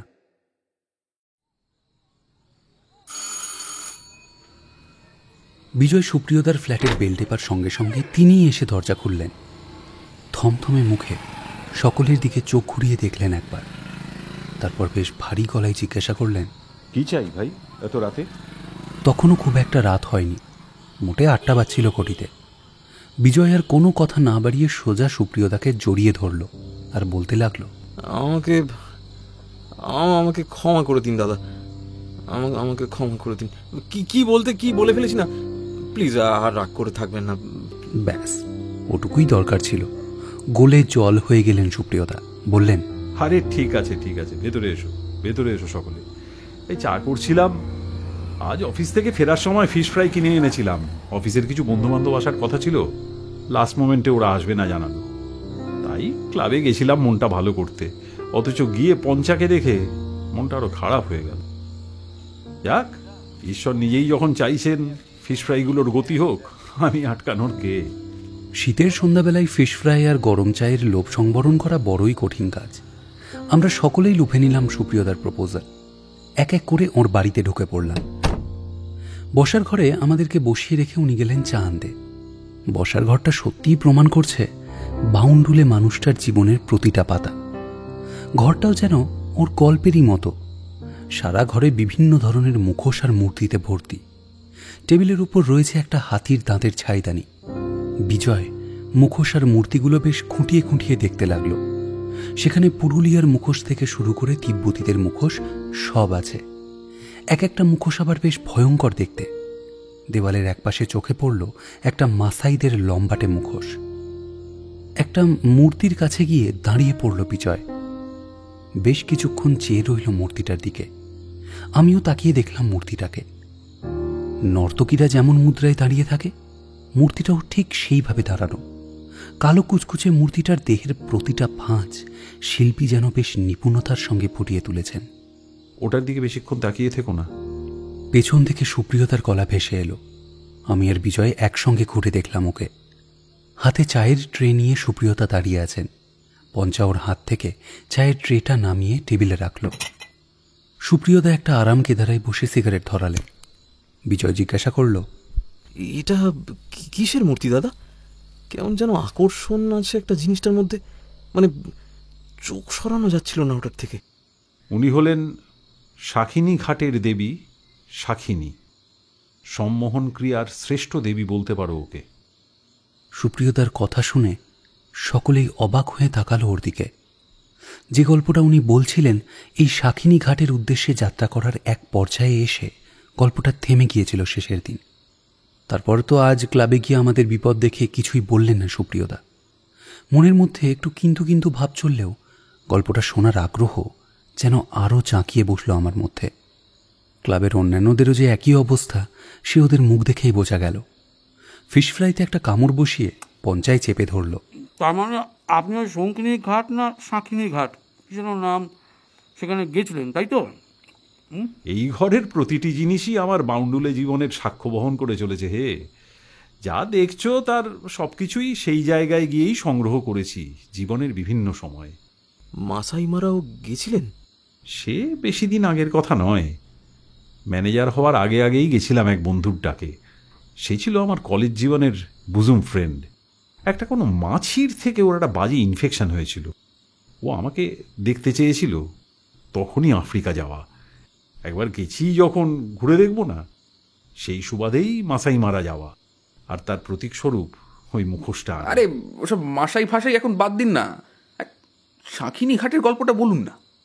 চা শেষ করে একটা নেভিকার সিগারেট ধরিয়ে আরাম কেদারায় শরীর এলিয়ে দিলেন সুপ্রিয়তা। তারপর বলতে শুরু করলেন। খুব ভোরবেলায় দুটো মোটরসাইকেল ভালুকপং ছেড়ে এগিয়ে চলল পাহাড়ি রাস্তা ধরে। একটা মোটর সাইকেলে আমি আর সুদর্শন, আর অন্যটা চালাচ্ছিল সুজিত। বরফের মতো ঠান্ডা হাওয়া গায়ে কেটে বসছিল। সঙ্গে নেওয়া হয়েছিল কর্পূর। শ্বাসকষ্টের জন্য ওর চেয়ে ভালো দাওয়াই আর নেই। 1.5 ঘন্টা এক নাগাড়ে বাইক চালানোর পরে একটা সুন্দর পাহাড়ি গ্রামে দাঁড়ালাম আমরা। উদ্দেশ্য, চা জলখাবার কিছু পেলে খেয়ে নেওয়া যাবে।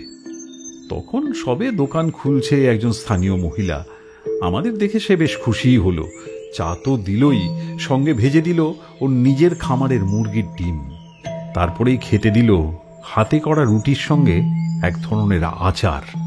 বড্ড উপাদেয় ছিল সেই আচার, তবে বুঝতে পারলাম না কি দিয়ে তৈরি হয়েছে ওই সুস্বাদু জিনিস। খাওয়া শেষ করে যখন আচারটা সুখ্যাতি করছি, মহিলা হেসে বলল ওটা নাকি বাঁশ দিয়ে তৈরি হয়। আমরা যদি ঠিকঠাকভাবে যেতে পারি তাহলে শাঁখিনীঘাটের সবচেয়ে কাছের গ্রামটায় পৌঁছতে বিকেল 4টে বেজে যাবে। ওর পরে আর বাইক যায় না। শীতের দিন বলেই যে করে হোক বিকেল বিকেল পৌঁছতেই হবে। পথে কোনো সমস্যা হলে কারো সাহায্যই পাওয়া যাবে না কিন্তু। তাই দিনের আলো থাকতে থাকতেই ওই গ্রামে পৌঁছানো খুব জরুরি। বাইক স্টার্ট দেওয়া হলো আবার। বেলা 10টা বাজার সঙ্গে সঙ্গেই বদলে যেতে লাগলো প্রকৃতি। পাহাড়ের ঢালে সরু এক ফালি রাস্তা ধরে এগিয়ে চলেছিল আমাদের দ্বিচক্রযান। সেই যানে ইঞ্জিনের শব্দে প্রকৃতির নিজস্ব শব্দ ঢাকা পড়ে যাচ্ছিল বটে, কিন্তু তাও শুনতে পাচ্ছিলাম নদীর স্রোতের আকুল ধ্বনি।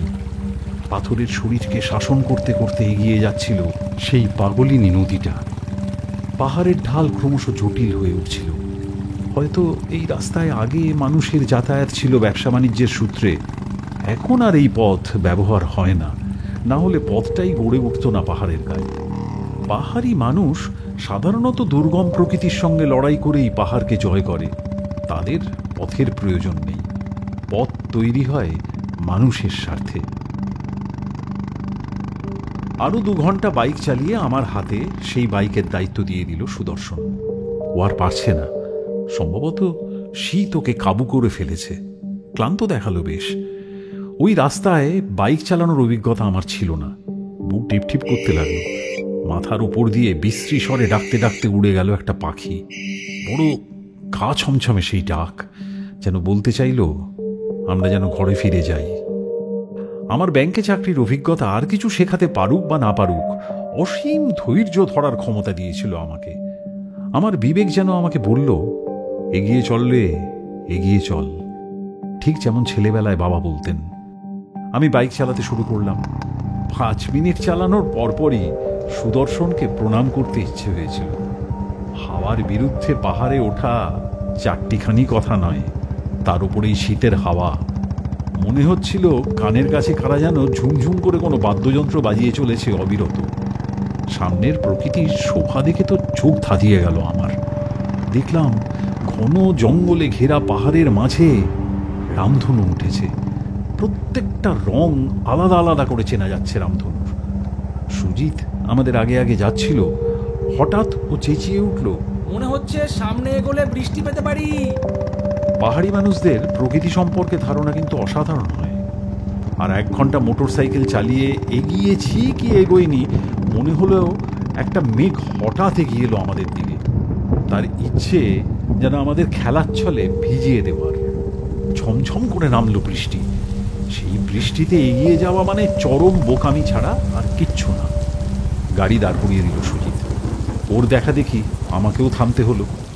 একটা গাছতলায় আশ্রয় নিয়ে সুজিত বলল, সামনে যাওয়া মানে এখন মৃত্যুকে ডেকে আনা। এই বৃষ্টিতে যদি আগে পাহাড়ে কোনো ধস নামে তাহলে কিন্তু আমাদের ফিরে যেতে হবে। সুজিতের কথা শেষ করার আগেই হাত দিয়ে ওর ঠোঁট চেপে ধরল সুদর্শন। আমি আগে যাবই সুজিত, পাহাড় ভেঙে পড়লেও আগে যাব, আর জলে সব ভেসে গেলেও যাব। পুরুষ মানুষের সম্মান ছাড়া আর কিছু হারানোর থাকে না, আমার সেটাই হারিয়েছে। কাজেই আমাকে শাঁখিনী ঘাট যেতেই হবে।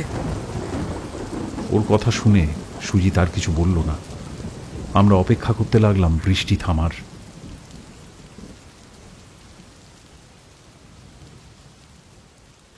বৃষ্টি থামল 1 ঘন্টা পরে। সুদর্শন মোটর সাইকেলে উঠে বসল। এবার ও চালাবে। সুজিত কিন্তু ওর মোটর সাইকেলে উঠল না। সুদর্শন ওর দিকে জিজ্ঞাসু চোখে চাইতেই ও বলল, সামনের রাস্তা এখন ভীষণ খারাপ হয়ে গেছে, এতে কোনো সন্দেহ নেই। পদে পদে বিপদ আমাদের জন্য অপেক্ষা করছে। ধস যদি নাও নামে কোথাও, তাহলেও রাস্তায় যা অবস্থা, যে কোনো সময় আমাদের বাইকের চাকা পিছলে যেতে পারে।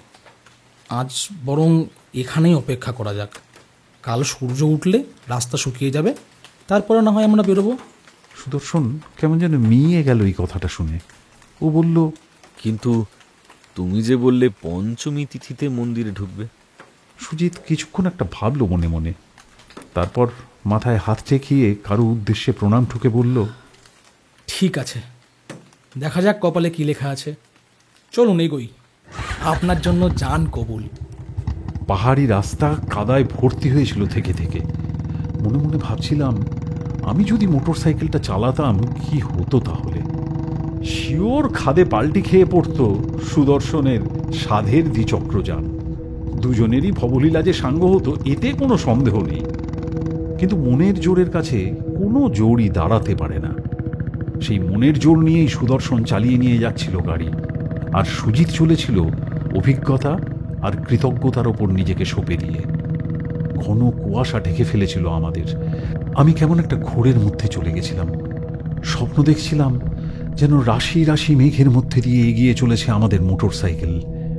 একজন এসে আমাদের বাধা দিলেন। তার পরনে কালো কাপড় পেঁচানো, চোখে কালো কাজলের পুরো লেপন। আমি তাকে জিজ্ঞেস করলাম, আপনি কে? উত্তর এলো, আমি সময়, আমি জন্ম, আমি মৃত্যু, আমি ঘোর আবার আমি অঘোর, আমি কাল আবার আমি অতীত। তারপর একসময় ধীরে ধীরে মিলিয়ে গেল সেই মূর্তি।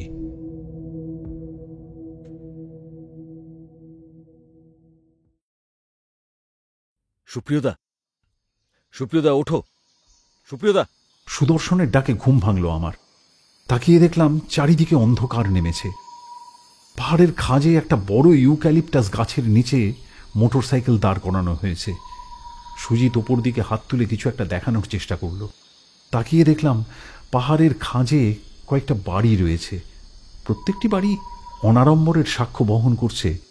গাছের ডাল পাতা এসব দিয়েই বানানো বাড়িগুলোর দেওয়াল আর ছাদ।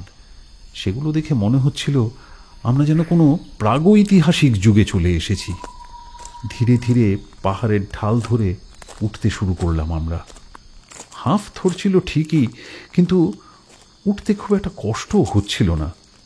সুজিত আমাদের উদ্দেশ্যে ফিসফিস করে বলল, এরা কিন্তু জাতে নাগামিজ। খাদ্যাভাস থেকে জীবন ধারণ সব কিছুই আলাদা এদের।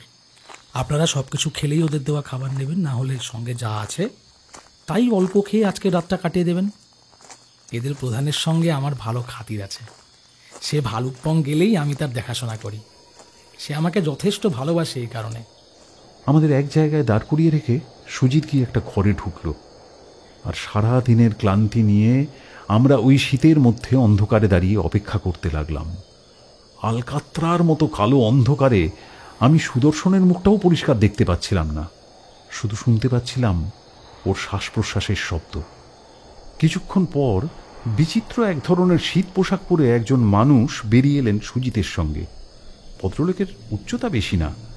তিনি আমাদের অভিবাদন করে নিজের নাম বললেন। ওর নাম নায়া। যাতে নাগামিজ হলেও একটা জিনিস লক্ষ্য করলাম, নায়া ভালোই বাংলা বলেন। আমাদের অবাক হতে দেখে উনি বললেন, কাজের জন্য আমায় আসাম যেতে হয় অনেক সময়। ওখানে বেশিরভাগ মানুষ অসমিয়া ভাষায় কথা বলে ঠিকই, তবে অনেক বাঙালি বাবুরাও আছে, ব্যবসা করছে। তাদের থেকে একটু বাংলা শিখেছি। এখান থেকে বুনো জড়িবুটি সংগ্রহ করে আসামে বিক্রি করি, আর আসাম থেকে গাঁয়ের লোকেদের প্রয়োজনীয় ওষুধপত্র নিয়ে আসি। বিক্রি বাট্টা খারাপ হয় না। আমি এখানকার প্রধান, আমি এখানকার শিক্ষক, আবার আমি ডাক্তার। বাচ্চাদের পড়াশোনা শেখানোর চেষ্টা করি আর কি, যাতে ওরা এই ভূতে পাওয়া গ্রামে বসে নিজেদের জীবনটা নষ্ট না করে। আমাদের এখানে জড়িবুটি ছাড়া তো আর কিছুই নেই। পাহাড়ের এই মাটি চাষ করার উপযোগী নয়। খাবারের জন্য আমাদের এই সুজিতের মতো মানুষের সাহায্য লাগে। নায়ার কথা শুনে বেশ ভালো লাগলো। একটা মানুষ চেষ্টা করে চলেছেন প্রতিকূলতার ভেতরেও জ্ঞানের আলো জ্বালিয়ে তোলার। নায়া তার ঘরে নিয়ে গিয়ে আমাদের বসালেন। খুব ছোট ঘর। একপাশে একটা দড়ির খাটিয়ার ওপর বসে আছেন এক বৃদ্ধা। দেখে বুঝতে পারলাম তিনি চোখে দেখতে পান না। ঘরের আরেক দিকে আগুন জ্বলছে। সেই আগুনের তাপে রাতের খাবার করছেন একজন মহিলা। নায়া একটি পাথরের ওপর বসে বিড়ির মতো দেখতে একটা জিনিস ধরালেন। ধোঁয়ার মধ্যে কেমন একটা কড়া পাতা পোড়া গন্ধ বেরোলো। কয়েকটা টান দিয়ে জিনিসটা সুজিতের দিকে এগিয়ে দিয়ে সুদর্শনের উদ্দেশ্যে জিজ্ঞাসা করলেন, তা শাঁখিনী ঘাট কেন যেতে চাইছেন? প্রশ্নটা শুনে কেমন যেন উত্তেজিত হয়ে উঠলেন খাটিয়ার ওপর বসে থাকা সেই বৃদ্ধা। দুর্বোধ্য ভাষায় কিসব যেন বলে উঠলেন চিৎকার করে। মাথা নাড়তে লাগলেন দুদিকে। কেমন যেন অপ্রকৃতিস্থ আচরণ করতে শুরু করলেন হঠাৎ। যে মহিলা রান্না করছিলেন তিনি এসে বৃদ্ধাকে শান্ত করার চেষ্টা করলেন, কিন্তু তাতে বিশেষ কাজ হলো না। শেষে নায়া জোরে একটা ধমক দিয়ে কিন্তু উনি যে কি বললেন কিছু বুঝতে পারলাম না। দেখলাম বৃদ্ধা শান্ত হয়ে গেল। নায়া আমাদের দিকে ফিরে বললেন, আচ্ছা, আমার শরীরটা আপাতত একটু গরম হয়ে উঠেছে, বুঝলেন, এই চুপটাটা টেনে। তা আপনারা যদি শীত সহ্য করতে পারেন তো একটু বাইরে চলুন। বাকি কথা না হয় সেখানে বলা যাবে, নাহলে আমার মা আবার পাগলের মতো আচরণ করবেন। এতক্ষণে বুঝতে পারলাম ওই বৃদ্ধা আসলে নায়ার মা। ঘরের মধ্যে একটা উষ্ণতার ওম ছিল, কিন্তু বাইরে বেরিয়ে এসে দাঁড়াতেই মনে হলো শীতে শরীর জমে যাবে। বাধ্য হয়ে সুজিতের হাত থেকে কেড়ে নিয়ে সেই বিড়ির মতো জিনিসটায় দিলাম একটা মোক্ষম টান। মাথার মধ্যে যেন কয়েকশো ভোল্টের বাজ পড়ল, বেশ কয়েকটা। সারা শরীর দুলে উঠল নিমেষের মধ্যে। মনে হলো ঠান্ডা বলে কোথাও কিছু নেই, আমরা কোনো মরুভূমিতে বসে আছি, আর আমার উপর তপ্ত সূর্য জল করছে। আমার অবস্থা দেখে হেসে উঠল সকলে। ধীরে ধীরে ধাতস্থ হলাম আমি। নায়া অন্ধকার পাহাড়ের দিকে আঙুল দেখিয়ে বললেন, ওই দিকটা বুঝলেন, ওই দিকেই হচ্ছে শাঁখিনী ঘাট। আমি চিনি সেদিককার রাস্তা, তবে কি জানেন, সেদিকটা না যাওয়াই ভালো। ওই যে আমার মাকে দেখলেন, সে একবার ওদিকে গিয়েছিল। তারপরে তার অবস্থা তো আপনারা দেখতেই পাচ্ছেন। অন্ধ হয়ে গিয়েছেন আমার মা। বাবু সাহেবের মুখে শাঁখিনী ঘাটের নাম শুনে মায়ের বোধহয় সেই স্মৃতি ফিরে এসেছিল। সেই কারণেই অমন ছটফট করছিল আর কি। মা আমায় কি বলেছিল জানেন? ওখানে সাক্ষাৎ শয়তানের বাস। রক্ত দিয়ে সেই শয়তান নিজের তৃষ্ণা মেটায়। আমার মা দেখেছিল সেই শয়তানকে। আপনার মা? হ্যাঁ, সে কথা বলছি। আজ থেকে প্রায় 30 বছর আগে এখানকার মানুষজন পশু পালন করে নিজেদের পেট চালাতো। এখান থেকে মোটামুটি 26 কিলোমিটার দূরে যে গ্রাম আছে, তাদের দুধ আর মাংস পৌঁছে দেওয়া হতো। বদলে চাল, আটা, তারপর সবজি এইসব নিয়ে আসা হতো। আমাদের বাড়িতে বিশাল বড় একটা ছাগি ছিল। একদিন সন্ধ্যায় সেইটা আর ফিরল না, অথচ এমনটা হওয়ার কথাও নয়। বাবা ঘরে ছিলেন না, গেছিলেন দূরের গ্রামে সওদা করতে। মা পড়লেন চিন্তায়। বাড়ি ফিরে বাবা যদি দেখেন তার পয়া ছাগিটা নেই, চেঁচামেচি করে মাথায় তুলবেন বাড়ি। এই কথা ভাবতে ভাবতেই মা বেরিয়ে পড়ল ছাগিটাকে খুঁজতে। আর ওইটাকে খুঁজতে খুঁজতে কখন যে মা পাহাড়ের চড়াইয়ের দিকে চলে গিয়েছে নিজেই খেয়াল করেনি। অন্ধকারে তখন কিছুই দেখা যাচ্ছিল না। বড় বড় গাছের জঙ্গলের মাঝে মানুষ চলার রাস্তাও নেই। মা এবার ছাগিটার নাম ধরে দু একবার ডাক দিল, তাতেও ফল না হওয়ায় আরো কিছুটা এগিয়ে গেল মা। হঠাৎ করে তার কানে এলো কোথাও যেন ধাতব একটা শব্দ হচ্ছে। শব্দটা বড়ই অদ্ভুত। মায়ের মনে হলো গুনগুন করে যেন 1000 খানেক মৌমাছি ডেকে চলেছে। মা তো আর জানতো না ওই পাহাড়ের ওপর কি আছে। সে আরো এগিয়ে গেল। মনে মনে ভাবলো হয়তো কোনো গ্রাম আছে, আর গাঁয়ের লোকেরাই সন্ধেবেলায় কোনো বাদ্যযন্ত্র বাজাচ্ছে। একটু এগিয়ে যেতেই কেমন যেন গা ছমছম করে উঠল মায়ের। জায়গাটায় ওই ধাতব শব্দটা ছাড়া আর কোনো শব্দ নেই। হাওয়া বাতাস বন্ধ হয়ে গিয়েছিল হঠাৎ করেই। বিশাল বিশাল গাছগুলো যেন আদিম দানবের মতো স্থির হয়ে দাঁড়িয়েছিল। মা ভাবল আর এগোনোটা ঠিক হবে না। বাবা এসে যা বলবে সে নয় দেখা যাবে। পরের দিন সকালে এসে না হয় খুঁজে বের করা যাবে ছাগিটাকে। ফেরার পথ ধরল মা, আর ঠিক তখনই করুণ একটা স্বর কানে ভেসে এলো তার। সেই ছাগিটা ডাকছে। মা ওটার নাম ধরে ডাকতে ডাকতে এবার পাহাড়ের ঢাল বেয়ে উঠতে লাগলো। খারাপ রাস্তার কারণে ঢাল সামলাতে না পেরে পড়েও গেল সে বেশ কয়েকবার, তাও এগিয়ে গেল। পাহাড়ের একটা খাঁজে পৌঁছানোর সঙ্গে সঙ্গেই মায়ের চোখে পড়ল একটা বিশাল মন্দিরের চূড়ো। কালো পাথর দিয়ে তৈরি অনেক পুরনো মন্দির সেটা। মায়ের দেখে অন্তত তাই মনে হয়েছিল। কোনো এক অজানা ভয় বুকটা ঢিপ ঢিপ করছিল মায়ের।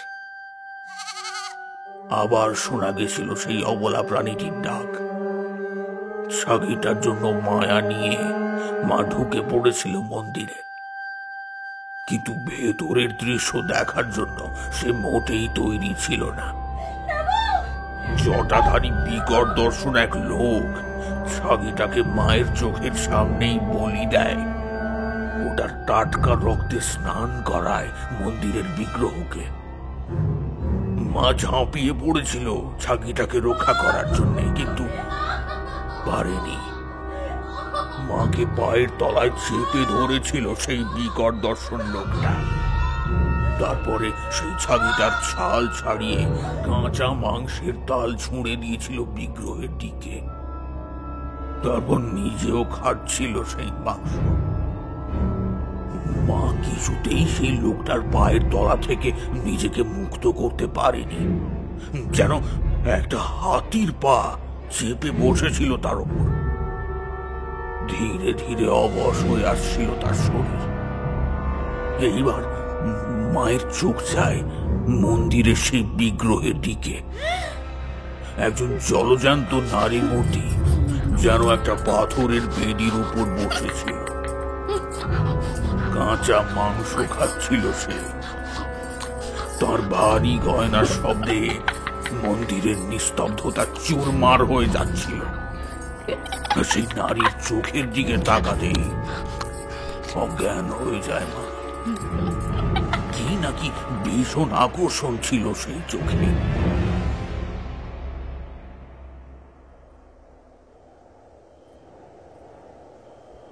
তারপরের দিন মাকে ওই পাহাড়ের উপরের জঙ্গল থেকে আমি আর বাবা গিয়ে উদ্ধার করি। তখন মা চিরকালের মতো দৃষ্টিশক্তি হারিয়েছে। আমরা আদিবাসী হলেও বাবা দূরের গাঁয়ে সওদা করতে যেতেন। সেখানে অনেক বৈদ্য হাকিমদের দেখিয়েছিলেন তিনি মাকে নিয়ে গিয়ে। কাজ হয়নি কিছুই। শীতের রাতে পাহাড়ের অত উঁচু একটা গ্রামে বসে একজন নাগা আদিবাসী লোকের কাছে এমন একটা গল্প শোনার পর বেশ ভয় ভয় করছিল আমার। তবে সুদর্শনকে দেখলাম সে তখনও তেমনই নাছোড়বান্দা। ওই মন্দিরে সে যাবেই। অবশেষে তার জেদের কাছে মাথা নত করতে বাধ্য হয়েছিল নায়া আর সুজিত। 4 জনেই যাওয়া হবে সেই মন্দিরের খোঁজে, এমনটাই সিদ্ধান্ত নেওয়া হয়েছিল সকলে মিলে। সুপ্রিয়তা গল্প থামালেন, ঘড়ির দিকে তাকিয়ে পড়লেন, ওরে বাবা, রাত 10টা বাজতে চায়, এবার সকলে বাড়ি যাও।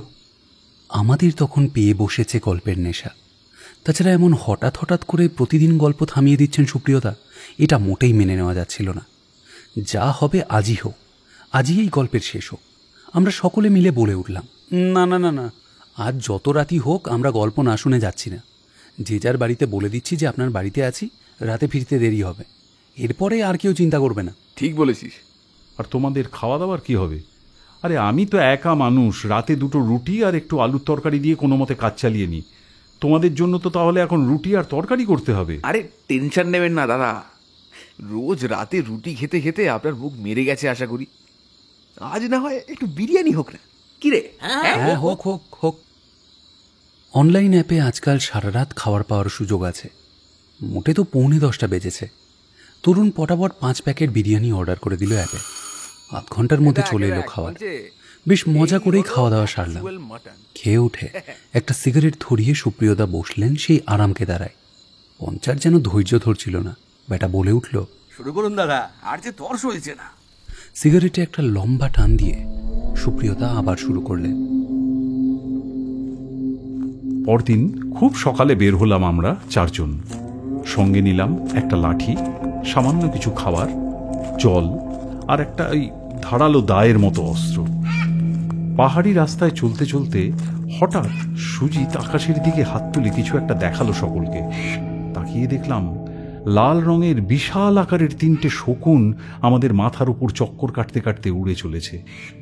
এই জাতের শকুন আসাম আর অরুণাচলের জঙ্গলেই দেখা যায়। নায়া গলা চড়িয়ে বললেন, এই প্রাণীটা খুবই অশুভ, বুঝলেন?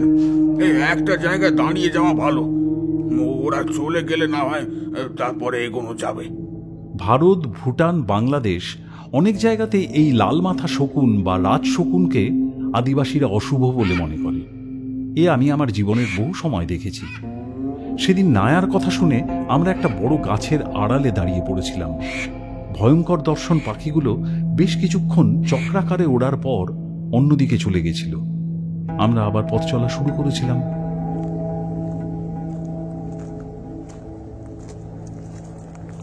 আদৌ পথের শেষ কোথায় আমাদের জানা ছিল না, একমাত্র নায়া জানত পথের হদিশ। আমার মা যখন এই পথে এসেছিলেন তখন পথটা এতটা দুর্গম ছিল না। দিনের পর দিন আবহাওয়ার পরিবর্তনের ফলে রাস্তাটা এমন হয়ে গিয়েছে। বেলা 11টার দিকে একটা খাড়াই পাহাড় ধরে কোমরে দড়ি বেঁধে ওঠা শুরু করলাম আমরা। রুক্ষ পাথুরে জমিতে মাঝে মধ্যেই পায়ের নিয়ন্ত্রণ হারিয়ে যাচ্ছিল। নিচের দিকে তাকানো বারণ, কারণ তাকালেই সাক্ষাৎ মৃত্যু এসে সঙ্গে নিয়ে যেত। ঠান্ডায় শরীর অসাড় হয়ে যাচ্ছিল। খাড়া পাহাড়ের ঢাল বেয়ে ওঠার পরে শেষমেশ এমন একটা জায়গায় আমরা পৌঁছলাম যেখানে থোকা থোকা বরফ পড়ছে। সামনেই একটা সমান জমি পাওয়া গেল। নায়া কিছুক্ষণ এদিক ওদিক দেখে বললেন, এই হলো শাঁখিনী ঘাটের সীমানা। মন্দিরটা রয়েছে আরো একটু ওপর দিকে। আমি এদিকে আসিনি কখনো, সীমানার বাইরে যাওয়ার সাহসও হয়নি বলতে পারেন। নাগাদের মতো সাহসী আর দুর্ধর্ষ জাতের মানুষ হয়েও নায়া এমন কথা বলতে পারে, এটা ভেবে আশ্চর্য লাগছিল আমার। শাঁখিনী ঘাটের পাড়ের রাস্তা ধরে যতই এগোচ্ছিলাম, চারিদিকের পরিবেশ কেমন যেন পাল্টে যাচ্ছিল। কোনো গাছের শরীরে একটাও পাতা নেই। যতদূর চোখ যায় শুধু মরা গাছের জঙ্গল। হাওয়া বাতাসও থেমে গেছিল সেই পথে। আবার দেখা দিয়েছিল সেই অশুভ পাখির দল। রুক্ষ পাথরের চেহারা দেখে মনে হচ্ছিল এরা কখনো জলের স্পর্শ পায়নি। অনেক দূরে কালো একটা মেঘ ঢেকে রেখেছিল পাহাড়ের কোল। বিকেল 4টের মধ্যে সন্ধ্যা নেমে এলো শাকিনী ঘাটে। সে মন্দির বোধহয় হারিয়ে গেছে, বুঝলেন, না হলে এতক্ষণে আমাদের চোখে পড়ার কথা। মা তো এত দূর আসেননি, এত ওপরেও না। দেখলাম সুদর্শনের মুখটা থমথম করছে। নিজেকে নির্দোষ প্রমাণ করার সব রাস্তা যেন ওর কাছে বন্ধ। আমরা আবার নামতে শুরু করলাম ঢালবে। অন্ধকারের মধ্যে বেশিক্ষণ চলা যাবে কিনা এ নিয়ে আমাদের সন্দেহ হতে শুরু করলো। নায়া আর সুজিত ঠিক করলো যে জায়গায় কালো মেঘটা দেখা গেছিল সেই পর্যন্ত ফেরা যাক, তারপর সেখানেই রাতটা কাটিয়ে নিচে নামা যাবে। রাতে খাড়া পাহাড়ের ঢাল বেয়ে নামা মানে মৃত্যুকে ডেকে আনা ছাড়া আর কিছু না। ক্লান্ত শরীরে পা টেনে টেনে আমরা পৌঁছলাম সেই কালো মেঘে ঢাকা পাহাড়ের কোলটা অবধি। একটা বিশাল চেহারার পাইন গাছের তলায় আশ্রয় নিলাম আমরা। সঙ্গে আনা খাবারগুলো খেলাম। বরফ কলা ঠান্ডা হাওয়ায় সারা শরীর অবশ হয়ে আসছিল। হঠাৎ নায়া বলে উঠলেন, ও কি, ওটা কি? নায়ার কথা শুনে আমরা তাকালাম পাহাড়ের ঢালের ওপারের দিকে, ঠিক যেখানে সকালের দিকে কালো মেঘটা করেছিল সেই দিকটায়। সত্যি শাকিনী ঘাট রহস্যে আবৃত এক জায়গা, কারণ ওই পথ দিয়ে যাবার সময় আমরা এর আগে কিছু দেখতে পাইনি, কিন্তু এখন দেখতে পেলাম। দেখলাম অন্ধকারের মধ্যে জেগে আছে একটা মন্দিরের চূড়ো। তবে সেই নৈঃশব্দ তখনও জায়গাটার পিছু ছাড়েনি। নায়ার মা যে ভ্রমর বা মৌমাছির গুনগুন শব্দ শুনেছিলেন, আমরা তেমন কিছুই শুনতে পেলাম না। মন্দিরের চূড়াটা দেখতে পেয়ে উত্তেজিত হয়ে উঠল সুদর্শন। ওটা কি, ওটা কি সেই মন্দিরের চূড়ো? সে হনন করে চলতে লাগলো সেদিকে। সুজিত পেছন থেকে ওকে ডাকলো, দাদা, দাদা থামুন, দাদা। কিন্তু তখন যেন তাকে ভূতে পেয়েছে। আমরা বাকিরাও তড়িঘড়ি সুদর্শনের পিছু নিলাম। পাহাড়ের ঢালটা অসমান হলেও দেখে মনে হলো মানুষ যেন এই পথে চলাফেরা করে। প্রকৃতি আপন খেয়ালে সেখানে বানিয়েছে সিঁড়ির মতো ধাপ। সেই ধাপে পা রাখার সঙ্গে সঙ্গে আমার মনে হলো আমি যেন কেমন হয়ে যাচ্ছি, যেন আমাকে অন্য কেউ নিয়ন্ত্রণ করছে। কারো ডাক ভেসে আসছে অনেক দূর থেকে, আর আমি সেই ডাকের পেছনে ছুটে চলেছি। যিনি ডাকছেন তিনি যা বলবেন, যেভাবে আমাকে চালাবেন, আমি যেন সেভাবেই চলব। মাথার মধ্যে সব ওলট পালট হয়ে যেতে লাগলো। শুধু এক ধাপ করে উঠে চললাম মন্দিরের পথে। কালো দানবের মতো দাঁড়িয়েছিল প্রাচীনকালের সেই ভেঙে পড়া মন্দির। বহু প্রাকৃতিক দুর্যোগের সাক্ষ্য বহন করা সেই মন্দিরের শোভা তখনও নষ্ট হয়নি। মন্দিরটার খুব কাছে পৌঁছে দেখলাম ভেতরে আলো জ্বলছে। সুদর্শন তখন একেবারে মন্দিরের প্রধান দরজার সামনে পৌঁছে গেছিল। সুজিত গিয়ে ওকে পেছন থেকে টেনে ধরতেই যেন ওর খোড় ভেঙে গেল। ও ফিসফিস করে বলল, এই তো সেই মন্দির, এই তো। আপনি এমন ছুটছিলেন কেন? এই শাকিনী ঘাটের অন্ধ মন্দিরে কত না মানুষ বন্দী হয়ে গেছে তা আপনি জানেন না? আমাকে কেউ যেন ডাকছিল, কেউ একটা আমাকে তাড়িয়ে নিয়ে যাচ্ছিল মন্দিরের মধ্যে। এই মন্দির সম্মোহনের জালে আবদ্ধ।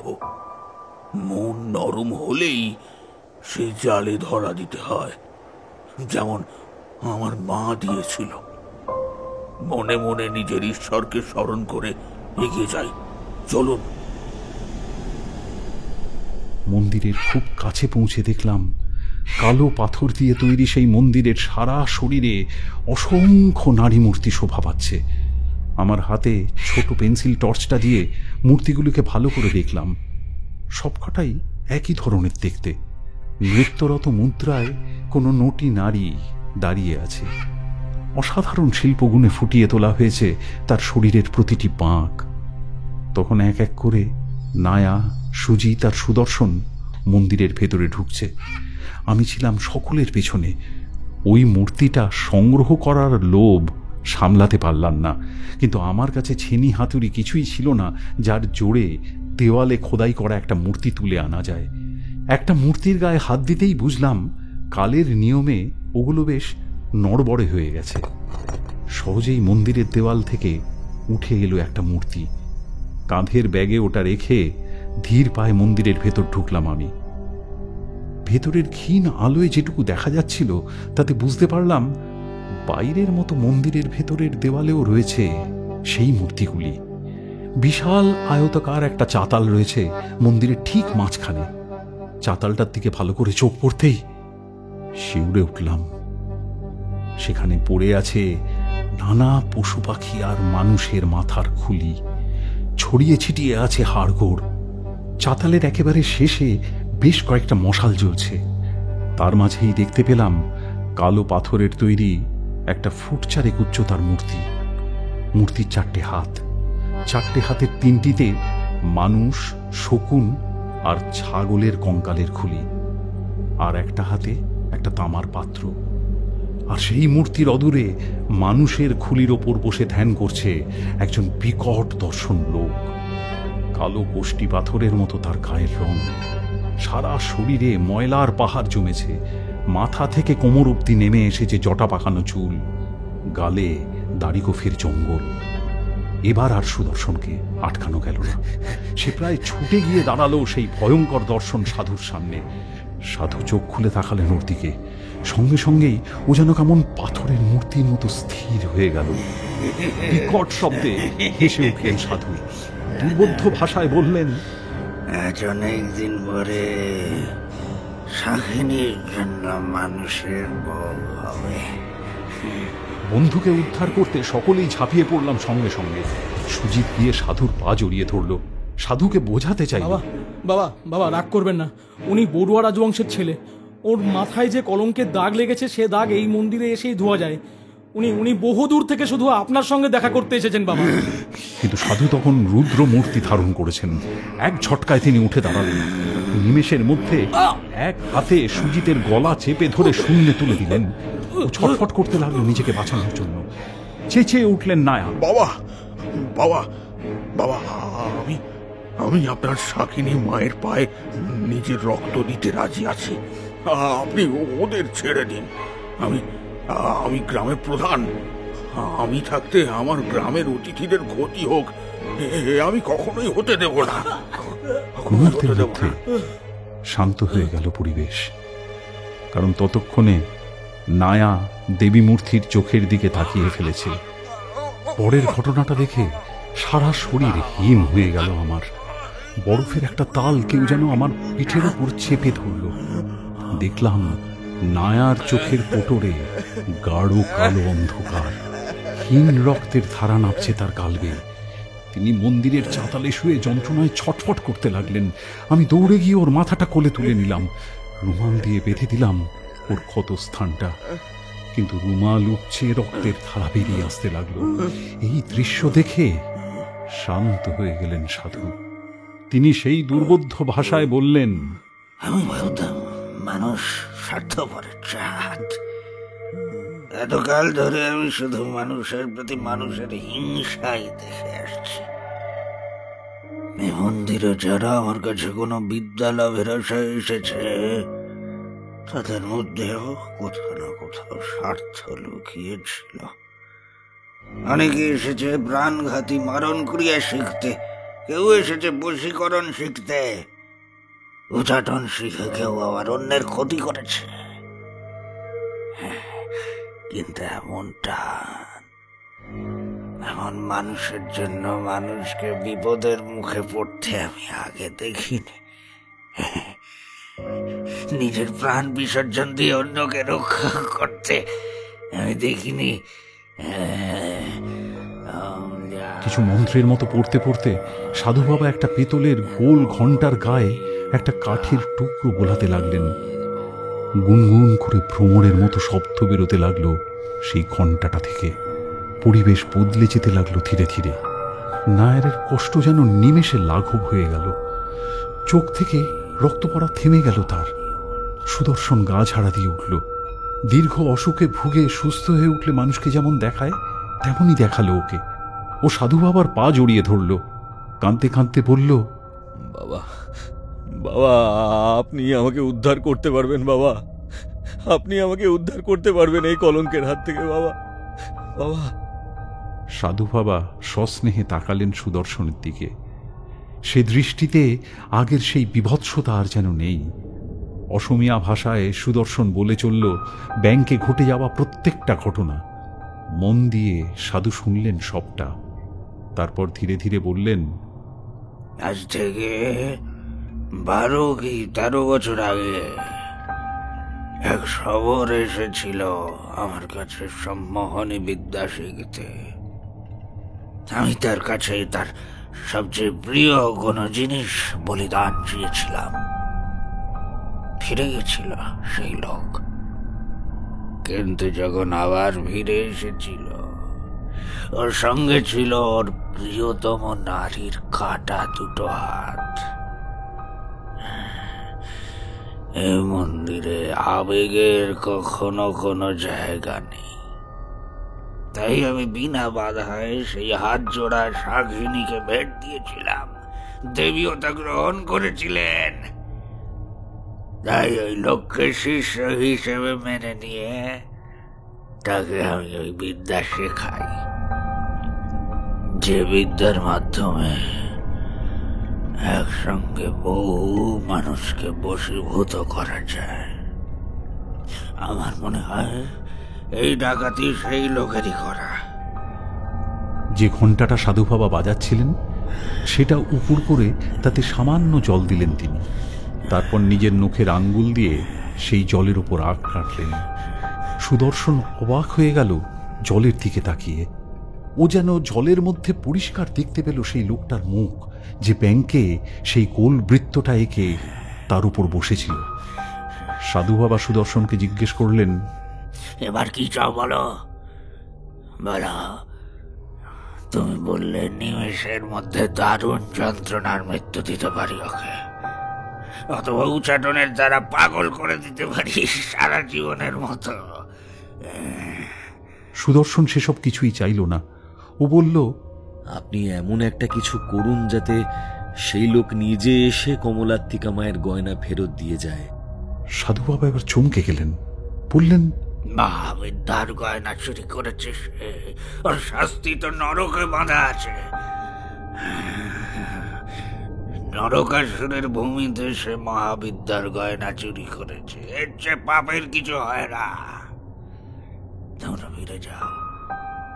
আজ থেকে ঠিক 7 দিন পরে যে পূর্ণিমা তিথি আছে তাতেই এসে সে তোমার কাছে ক্ষমা ভিক্ষা করে গয়না ফেরত দিয়ে যাবে। আমি সে ক্রিয়াই করে দিচ্ছি।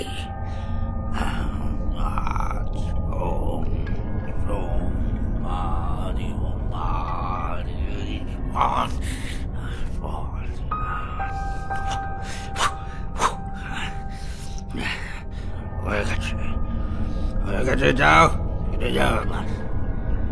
আমরা ফেরার পথ ধরলাম, আর সঙ্গে সঙ্গেই আবার শোনা গেল সাধুর গলায় মেঘ গর্জন। তোমাদের মধ্যে স্নেহ ভালোবাসা দেখে আমি নরম হয়েছিলাম বটে, কিন্তু আমি কি বললাম? এ মন্দিরে আবেগের কোনো স্থান নেই।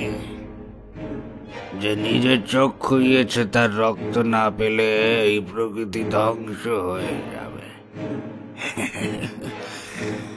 শাকিনী যেমন আজ্ঞা চক্রে অবস্থান করে সাধককে ত্রিকালজ্ঞ করেন, আবার সেই শাকিনী সর্বগ্রাসী হয়ে প্রকৃতিকে গিলে খান। সেই দেবীর চোখের মায়া মানুষকে অন্ধ করে দেয়। দেবী নিজেও যেখানে অন্ধ, সাপগ্রস্ত। যে সাধক তাকে চাক্ষুষ দেখে অন্ধ হয়েছিলেন তারই সাপে দেবী অন্ধ হয়ে গেলেন। শুধু ওই অন্ধ চোখের কোটরে রয়েছে মায়া, সম্মোহনী মায়া।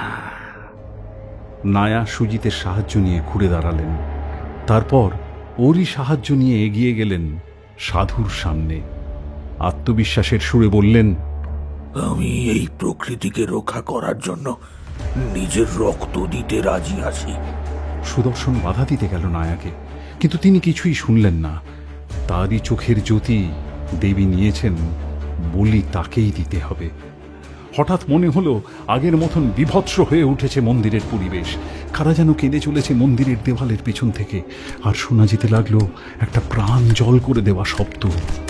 আমি এতক্ষণ একটাও কথা বলিনি।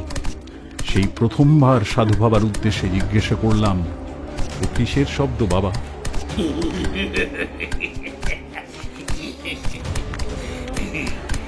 মন্দিরে বন্ধ প্রেতেদের কান্না শুনতে পাচ্ছ তোমরা?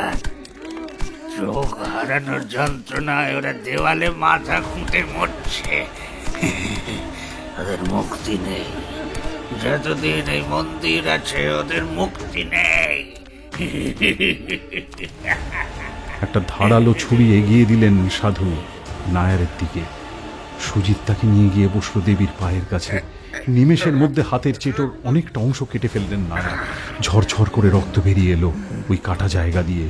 সেই রক্ত ভেসে গেল কালো মূর্তিটার 2 পা। সাধু আদেশ দিলেন, এবার তাড়াতাড়ি এখান থেকে বেরিয়ে যাও তোমরা, না হলে সম্মোহনের জালে আটকে যাবে। এ মন্দির থেকে কেউ বেরে না, ওই জাল তারা ছিঁড়তে জানে না। সে জাল ছেঁড়ার জন্য সিদ্ধ সাধক হতে হয়, সিদ্ধ সাধক। আমরা দ্রুত বেরিয়ে আসতে লাগলাম মন্দির থেকে। পেছনে কাদের যেন শব্দ ভেসে আসতে লাগলো। শুনতে পেলাম সাধু বাবা কাদের সঙ্গে যেন নিজের ভাষায় কথা বলছেন। কতদিন পর মানুষের মাংস পাবি। তাকিয়ে দেখতে ভীষণ ইচ্ছে করলো, কিন্তু সুজিত চেঁচিয়ে বলল, পেছন ফিরে তাকিও না সুপ্রিয় বাবু, ও দৃশ্য তুমি সহ্য করতে পারবে না। কৌতূহল বড় খারাপ জিনিস। তাও কিসের যে টানে আমি পেছন ফিরলাম মাত্র একটা বারের জন্য, আর যা দেখলাম তা দেখে আর একটু হলেই মাটিতে পড়ে জ্ঞান হারাতাম। হাতটা ধরে একটা টান দিল সুদর্শন। সুপ্রিয়দা, আর এখানে না, চলো এবার।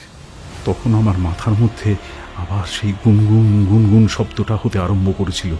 মনে হচ্ছিল এই মন্দিরেই থেকে যাই আজীবন। পা যেন চলতে চাইছিল না। মন্দিরের প্রধান দরজা থেকে প্রায় লাফ দিয়ে আমরা 4 জন বাইরে এসে পড়লাম। গুম গুম শব্দ করে বন্ধ হয়ে গেল মন্দিরের পাথরের বিশাল দরজা। আমরা ছুটতে ছুটতে ঢাল বরাবর যে সিঁড়ির মতো ধাপ ছিল তা দিয়ে নেমে পড়লাম পাহাড়ের গায়ে। এবার পেছন ফিরে তাকালো সুদর্শন, অবাক হয়ে বলল, আরে মন্দিরটা কোথায় গেল? আমি যা দেখেছিলাম তারপরে আর পেছন ফেরার সাহস আমার ছিল না। তাও একবার সাহস সঞ্চয় করে পেছনে চাইলাম। দেখলাম সত্যি পাহাড়ের কোলে তো আর কোনো মন্দির নেই। সেটা যেন অদৃশ্য হয়ে গেছে অন্ধকারের শরীরে।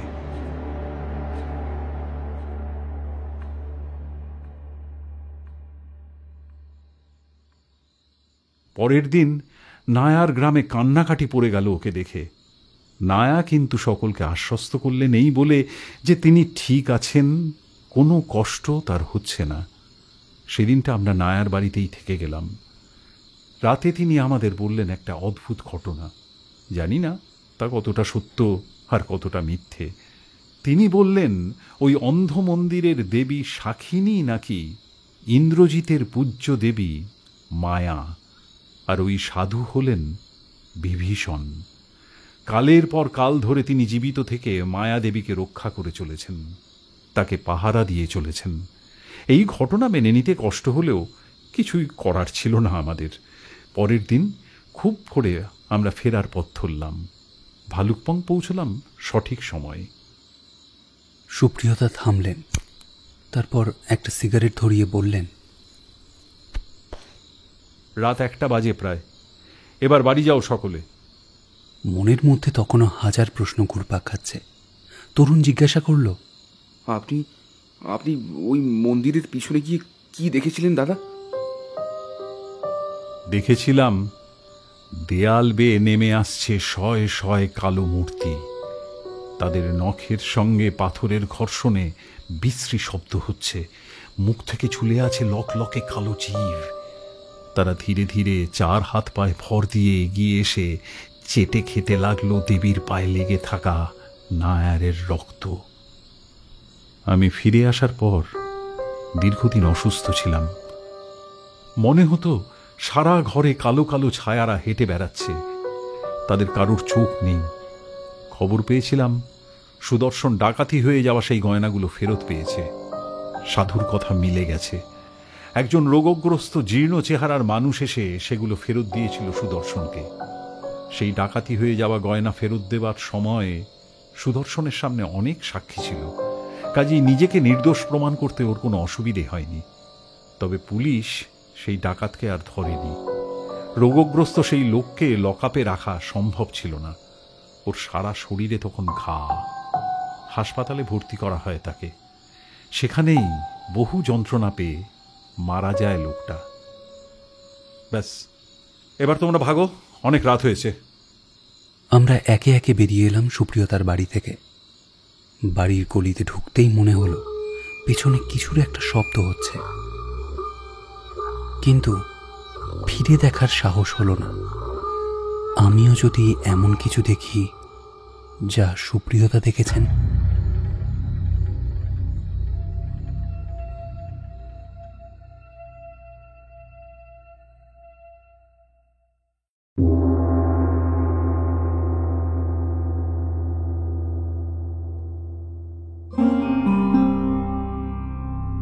শুনছিলেন মনীষ মুখোপাধ্যায়ের লেখা গল্প অন্ধ মন্দির। গল্পের কথক সৌভিক, সুপ্রিয়দার ভূমিকায় নিহারেন্দু ব্যানার্জি, সুদর্শন দীপ, সুজিত শুভ, অন্ধ মন্দিরের তান্ত্রিক তমাল, তরুণ এবং নায়ার চরিত্রে রিতম, পঞ্চা সৌরভ, বিজয় কৌশিক, ব্যাংকের ম্যানেজার ইন্দ্রনীল, ভৈরবী ও দেবীর ভূমিকায় বর্ণিশা, জটেশ্বর ও ডাক্তার উৎপল সরকার, পুরোহিত ও অন্যান্য চরিত্রে শুভদীপ এবং কথক ও নায়ার মায়ের ভূমিকায় আমি পূজা। গল্পের নাট্যরূপ, ডিরেকশন ও ব্যাকগ্রাউন্ড মিউজিক দিয়েছে সৌভিক। কভার বানিয়েছে ইন্দ্রজিৎ। গল্পটি শুনে ভালো লাগলে অবশ্যই লাইক করুন এবং কমেন্ট করে আমাদের জানান। শোনা হচ্ছে পরের গল্পে। কান রাখুন ট্যাঁস গরুর চেঁচানিতে।